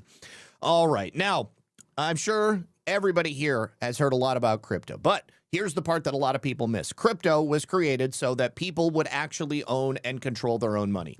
If you know 2008 financial crisis, Bitcoin was designed as a result of that. They wanted an alternative to banks. So instead of a bank holding onto your money, delaying transfers, limiting access, they would put you in control.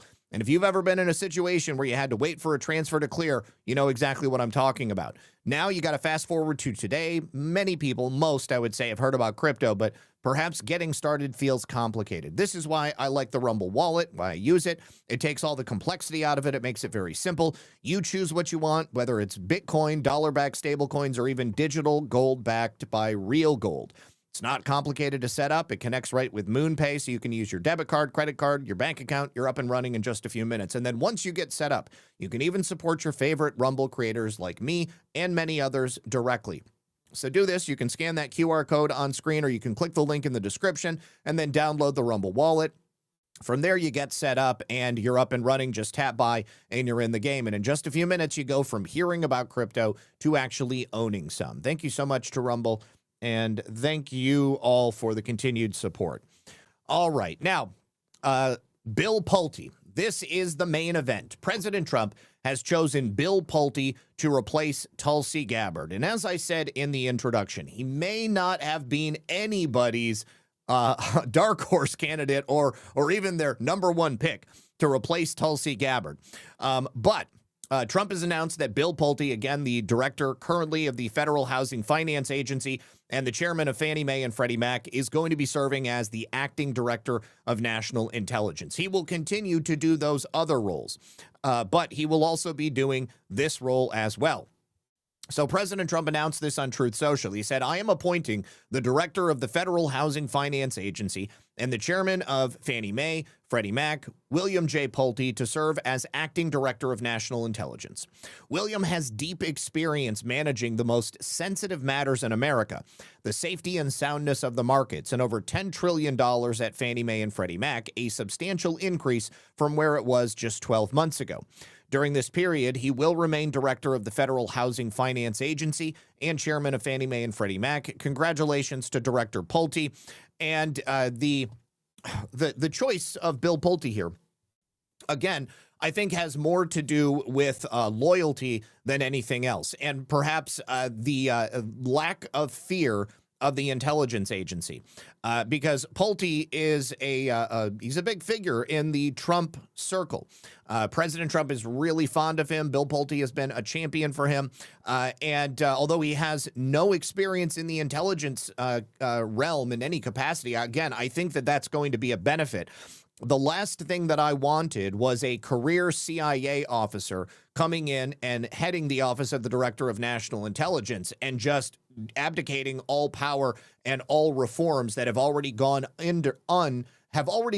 through under Tulsi Gabbard and just putting everything back to the way that it was. That would have been the worst possible scenario.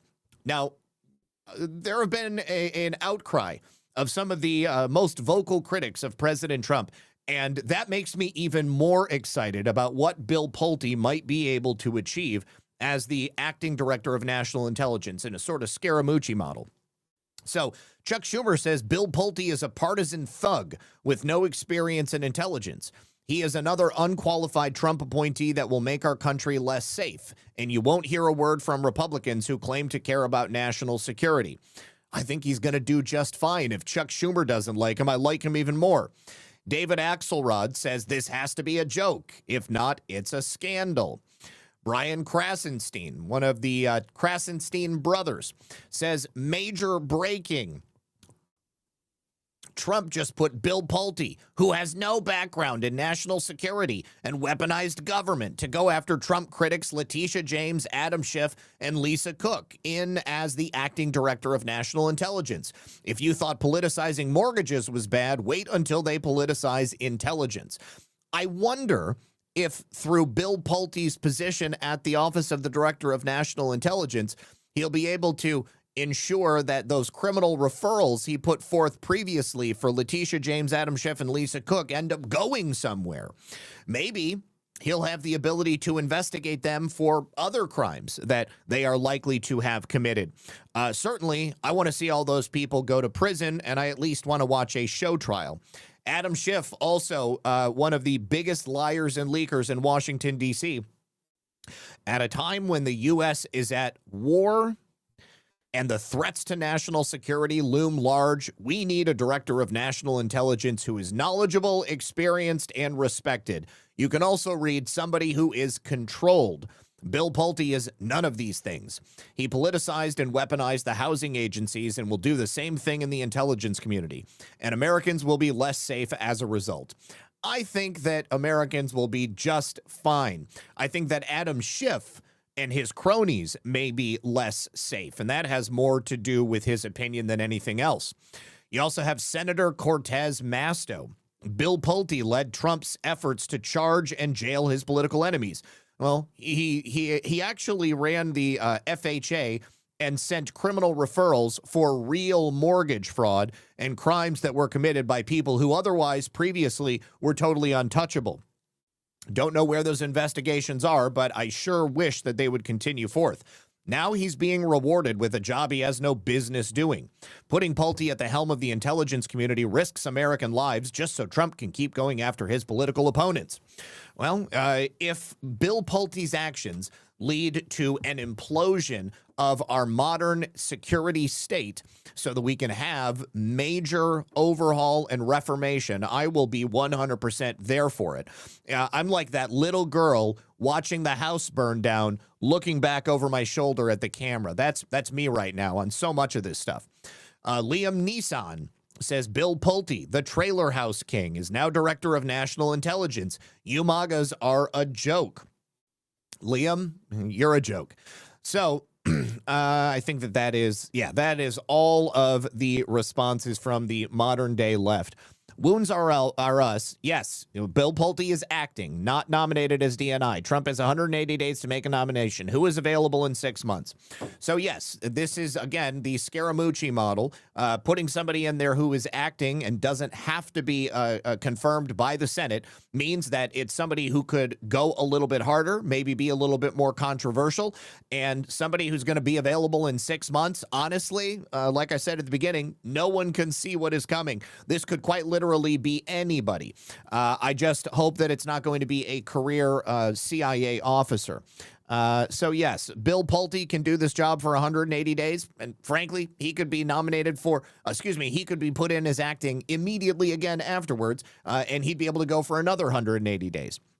All right. So let's check in. I wanted to see this clip right here. Because Bannon talks about his thoughts on the nomination of Bill Pulte. He too thinks that this is about loyalty, but he also thinks that it's a big middle finger to the deep state. So let's hear. This is a middle finger to the Republican Senate. To the Republican Senate, because of course the Republican senators want the right to hamstring President Trump and not allow him to have a candidate in there that he wants as the actual DNI. It was tough enough to get Tulsi Gabbard in there. And, of course, the Senate is super pissed off right now about the weaponization fund. It's a FU to the deep state because Pulte's been in action. And I think it's a wake-up call even for the White House staff because I realize everybody's tired. There's been tremendous pressure. You've done so much in the first term. But people are sitting there going, man, there's so much going on. I'm getting tired. He wants action, action, action. And one thing you say about Wild Bill Pulte, he'll give you action, sir. Well, Steve, I just got to say, I was a little bit blindsided by this. I didn't see this coming. Yeah, I don't think anybody saw it coming. But I do believe that Bill Pulte is a guy who could come in there and shake it up in a way that you wouldn't have a career intelligence official coming in. Bill Pulte has no connection to any of the people in any of the intelligence agencies. And that would likely mean that he would have the sort of freedom to make decisions that others might not. Wounds are us. Oh, DeSantis is available in 6 months. Okay, I hadn't considered DeSantis as a possible director of national intelligence. I had heard that he might be looking for a Supreme Court seat. But yeah, I could see DeSantis doing that as well. And because of his previous experience in Congress, he would likely be able to make it through the nomination process. All right. Now, Dr. Oz did another press conference today where he announced an additional $1 billion in fraud that they have discovered in the CMS system, and also a shocking statistic about people who are getting Obamacare right now. Take a listen. Back to the illegal aliens on Medicare and Medicaid. Last October, you announced that you had found over $1 billion in federal tax dollars going to illegal aliens. How much has that amount increased as of today? And, you know, it's kind of like fish in a barrel. Are these people being referred to immigration for prosecution and deportation? The number has doubled from what I said last year. We're about $2 billion. The good news is that many states realize this is a problem, and they themselves have stopped doing this. Listen, it's the same basic story again and again. We as a nation make a decision because we're one people. Individual states have to take that decision and use it to the best of their ability. Some states don't do as good a job as other states. That's why we're looking to individual states for leadership, for better ideas to deal with many of these social problems that unfortunately begin to pile up over time, and they threaten the very foundation of our social net that supports all of us. That's why this matters so much. If you quiz the vice president, he grew up in an environment where he saw people abuse this. I know that's the case of people who are in the task force right now, the Anti-Fraud White House Task Force. So there's a passion about this. And for good reason. I mean, the president calls the vice president Elliot Ness. He wants him, you know, he likes the fact that he's taking this seriously, he's going at it, and he's doing what's best for the American people by making some tough decisions. I think that right there is why the mainstream media is trying to drive a wedge between J.D. Vance and President Trump, because this fraud task force is such a monumental affair.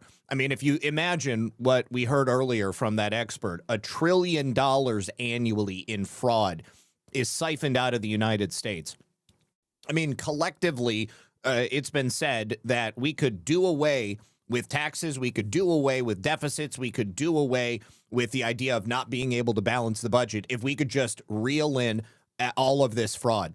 Now, Dr. Oz also says that in addition to that additional $1 billion in fraud on the regular that they've discovered, they also believe that roughly 35% of bodies in the Obamacare exchanges are not even real people. This is just an identity that's being used to create the opportunity for fraud. Let's talk about Obamacare. Let's take a step back. 2015, 16, 17, 18, 2020, there were 9 million people on Obamacare. 9 million. Today, it's more than 20 million. Like, what happened? What happened was we completely took the guardrails off. And I know this because I'm working in the agency that actually was told to take the guardrails off. And because there wasn't an earnest desire to keep track of whether you're appropriately on it or not, but more importantly, just get the number to where we all feel good about ourselves, we had massive increases of people joining the program. We believe that 35%, roughly, of the people that are using the Affordable Care Act, Obamacare exchanges, because they've never used the program once, they've never filed a claim, may not be legit. And that actual number may translate to, I don't know, 5-6 million people we could be paying premiums for because they don't have to contribute anything. So they don't even know they're getting it. These are people who have Medicaid, and someone, often a broker, is dishonestly enrolling them on in an Affordable Care Act, or they're in 2 states at once getting full insurance paid for by us in multiple states at once. So we have evaluated these numbers. They're extremely concerning. There's a very strong effort by us. We actually made a rule 2 weeks ago that starts the process. We had tried to do this when we first came into office. A court enjoined us. They did not feel we'd followed appropriate APA guidelines, government guidelines. And so we redid it and now went back out again. But if you care about the ACA, then you want us to take the fraud out. And let me just take a step back. If we want you to go back to work on Medicaid, what's going to happen? You're going to start making money. As you make money, you're going to make enough money, you get above the poverty level, you're going to want to buy an Affordable Care Act product. Or private industry, commercial insurers are going to start using it. That's a good thing. We're getting America back up. They're getting into work, getting them into the stratosphere, building prosperity. So we want these programs to work together. But if you've got millions of people, literally, who are getting insurance that they don't want, they don't even know they have it, and we're all paying for it, that's tens of billions of dollars we're throwing away. That increases premiums for everybody. It drives affordability down. We're not going to tolerate it anymore. You know, I know a lot of people did not like Dr. Oz, but the thing about it is you don't really need to like someone on a personal level for them to do a good job in the role that they've been chosen for. And again, I just think that President Trump has made a lot of really good choices for people in his cabinet. And Dr. Oz is undoubtedly doing the work to find this fraud, expose it, and to address it. Principal Enigma says, was that the... No, it wasn't Liam Neeson. It was Liam Neeson. It was just some internet guy. I never realized he was such an asshole. Yeah, not him. Definitely not him. Okay. Liam Neeson is his name. Okay. Oh, I just accidentally closed the wrong... Hold on. Reopen last closed tab. All right. Lee Zeldin, of course, EPA chief, has just announced that he has made a number of criminal referrals for people from the Biden administration that were using EPA funds to essentially funnel grant money into their own coffers. People like Stacey Abrams. So we know about that $2 billion that was just shoved out the door on the way out when the Biden administration was ending.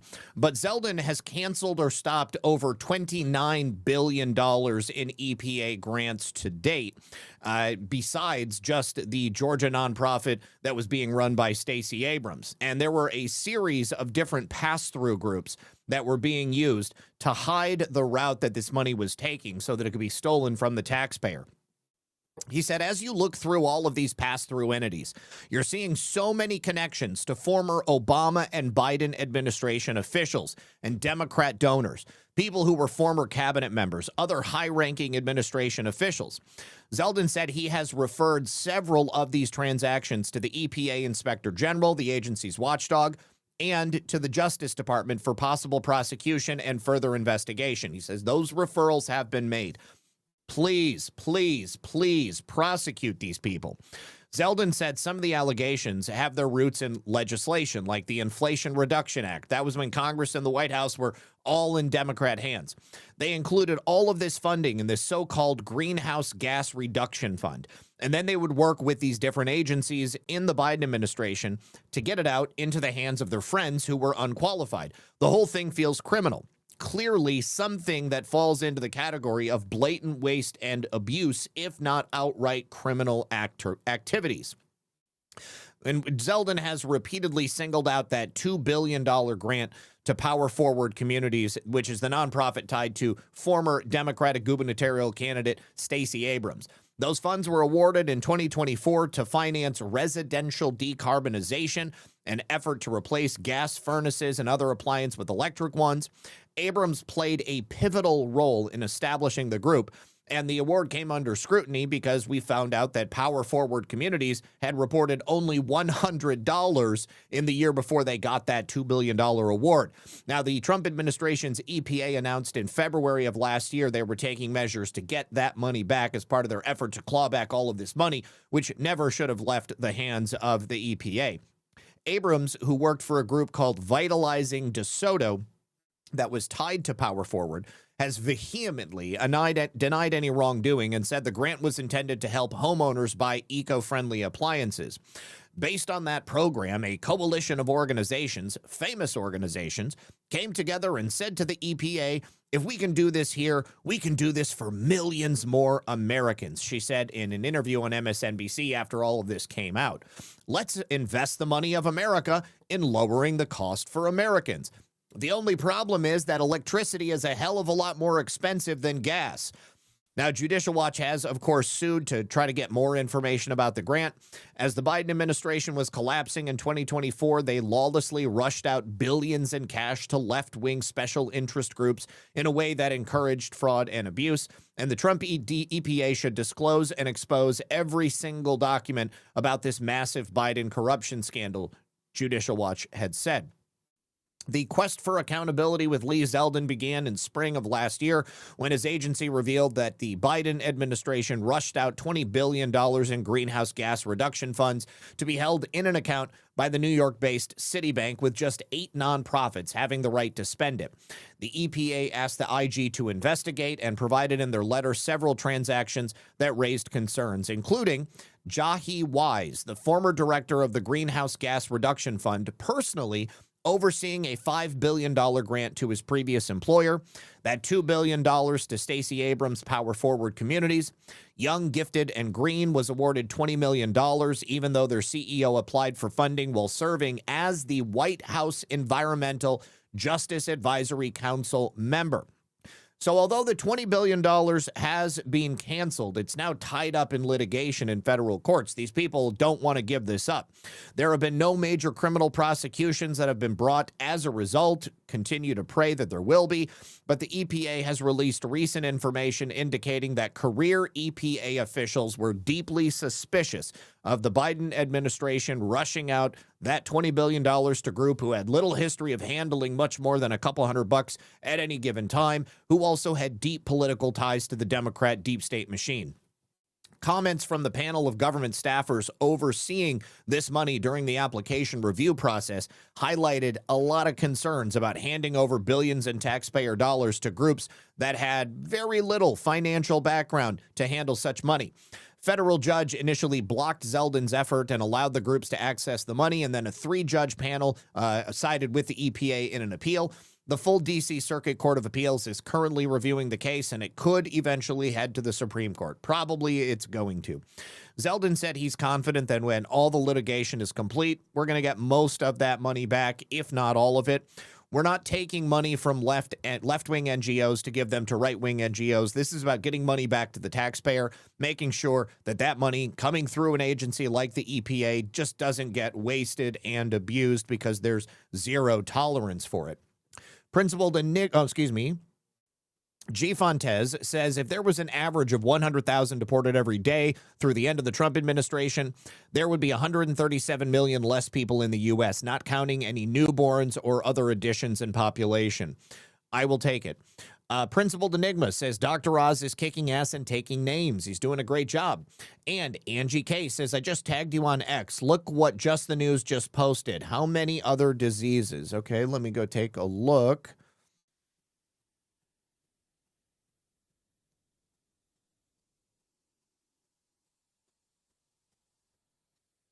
Let's see. There we go. Okay, DOJ charges foreign nationals. Okay, we actually covered this several weeks ago. And this is the result of that initial criminal referral, which is great news. All right, so the Justice Department announced that 2 foreign researchers with the National Institutes of Health have now been charged with conspiracy to smuggle monkeypox into the United States and giving false statements to federal law enforcement. Thank you for this, Angie. We're talking about 53-year-old Vincent Muster. He was an acolyte of Anthony Fauci. He's also a citizen of the Netherlands. And 38-year-old Claude Pkwy, who is a citizen of Cameroon. They allegedly lied to Customs and Border Protection officials at an airport in Detroit. There's only one that I know of, Detroit Airport, about the contents of a large black plastic case they carried with them from the trip to the Republic of Congo in January, where the outbreaks of monkeypox is occurring. They worked at the NIH's Rocky Mountain Laboratory in Montana, and they claim the case contained diagnostics and testing equipment, but a subsequent investigation by CBP and the FBI revealed they contained 113 vials of styrofoam coolers. The FBI tested 20 of the vials so far, and 17 have contained deactivated monkeypox virus. So the NIH experts broke laws by smuggling viral pathogens on a packed commercial plane from an outbreak in the Republic of Congo. Let that sink in. Both of them worked for the virus ecology section at Rocky Mountain Laboratory, and they were focused on emerging viral pathogens and how those pathogens cross the species barrier, which means that they were likely looking to create the next COVID pandemic, but potentially something that would lead to far more death and destruction. I'll do some more research on this tonight, and we will hit this story properly tomorrow. Thank you for bringing that to our attention, though, Angie. All right. Now, apparently, states are not happy that they have new restrictions on who can actually get Medicaid. Some U.S. states are complaining about the high cost of Medicaid work requirements. So the Centers for Medicaid and Medicare under Dr. Oz issued an interim final rule just this past Monday, enacting a new statutory requirement for some adults enrolled in Medicaid to meet an 80 hours per month work requirement to continue eligibility for coverage. States generally implement this requirement, will generally implement this requirement on January 1st of next year. So state health departments have been shelling out additional resources to expand their workforce, cover overtime costs, and upgrade outdated technology systems so they can verify which low-income residents must meet certain requirements to maintain their Medicaid eligibility. They also are creating new systems to determine which individuals can qualify for an exemption if they are deemed sick enough.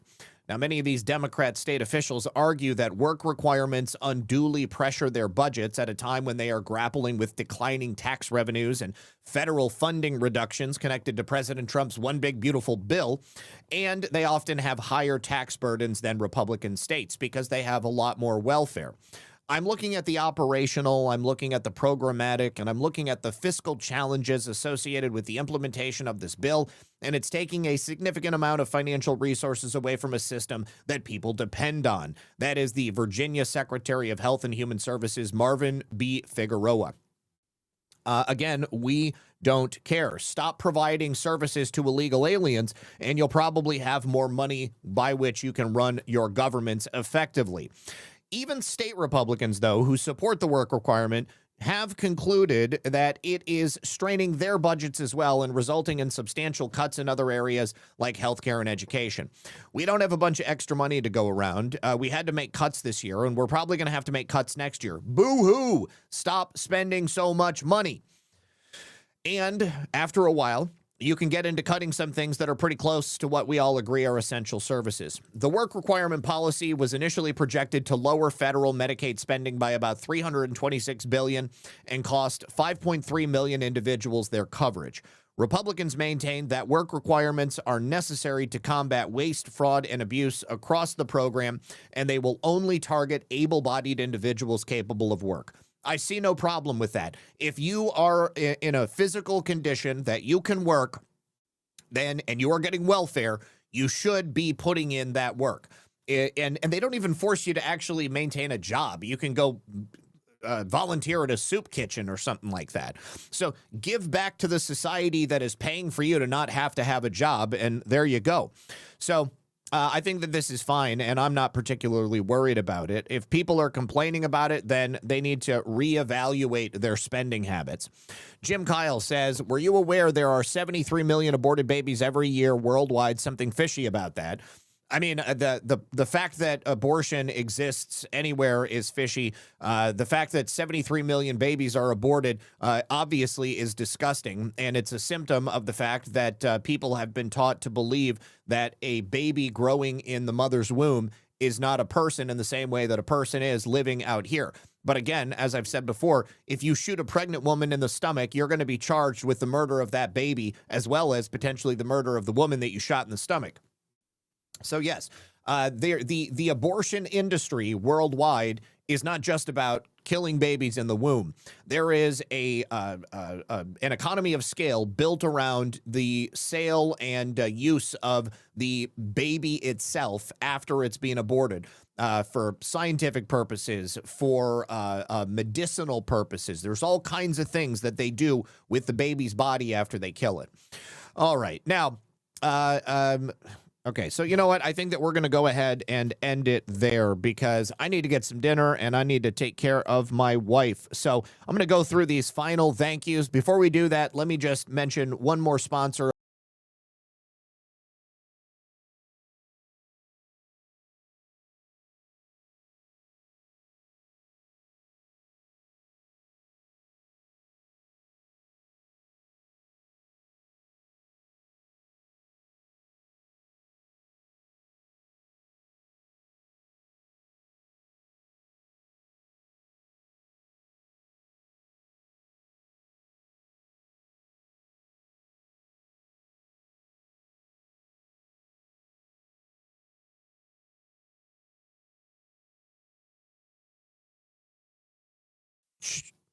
Check out my friends at Tamarack Garden. Link is in the description. Let me say also thank you to Sean Joe for 1, 2, 3, 4 cookies. Also, thank you to Just Jim, who says, Pally time. Appreciate that. 333 gold pills. Also, Filter Dog, who has given us a link to Brad's program. I'm actually going to be setting up a raid for you guys. You guys are going to be joining Brad and Abby. Please make sure you say hello for me. Also, thank you to Sean Joe for another cookie. And Luann V, thank you for the ship, who says, I don't get to see you live often. Regards to Lisa. Luann, I really appreciate you. Thank you so much for that generous donation. And thank you for being here. All right, you guys, let's go ahead and set up this raid to send you guys over to see Brad and Abby. I just need to pull it up over here on my Rumble feed and go to where we go one, we go all. And their program on Tuesday nights is MAGA versus the world. Also, eGrab4 with $20. Thank you so much. She says, I'm a little bit behind. Just finished hearing about the property taxes. Here's my Violet rant because my husband will think I'm playing too many games. Well, thank you. When you get to this point in the stream, thank you so much for your support. And I hope that everyone enjoys watching Brad and Abby. Thank you, guys. I appreciate each and every one of you. Much love. I'll be back tomorrow at 5 p.m. for another episode of Red Pill News Live. And until that time, good luck and God bless. Peace.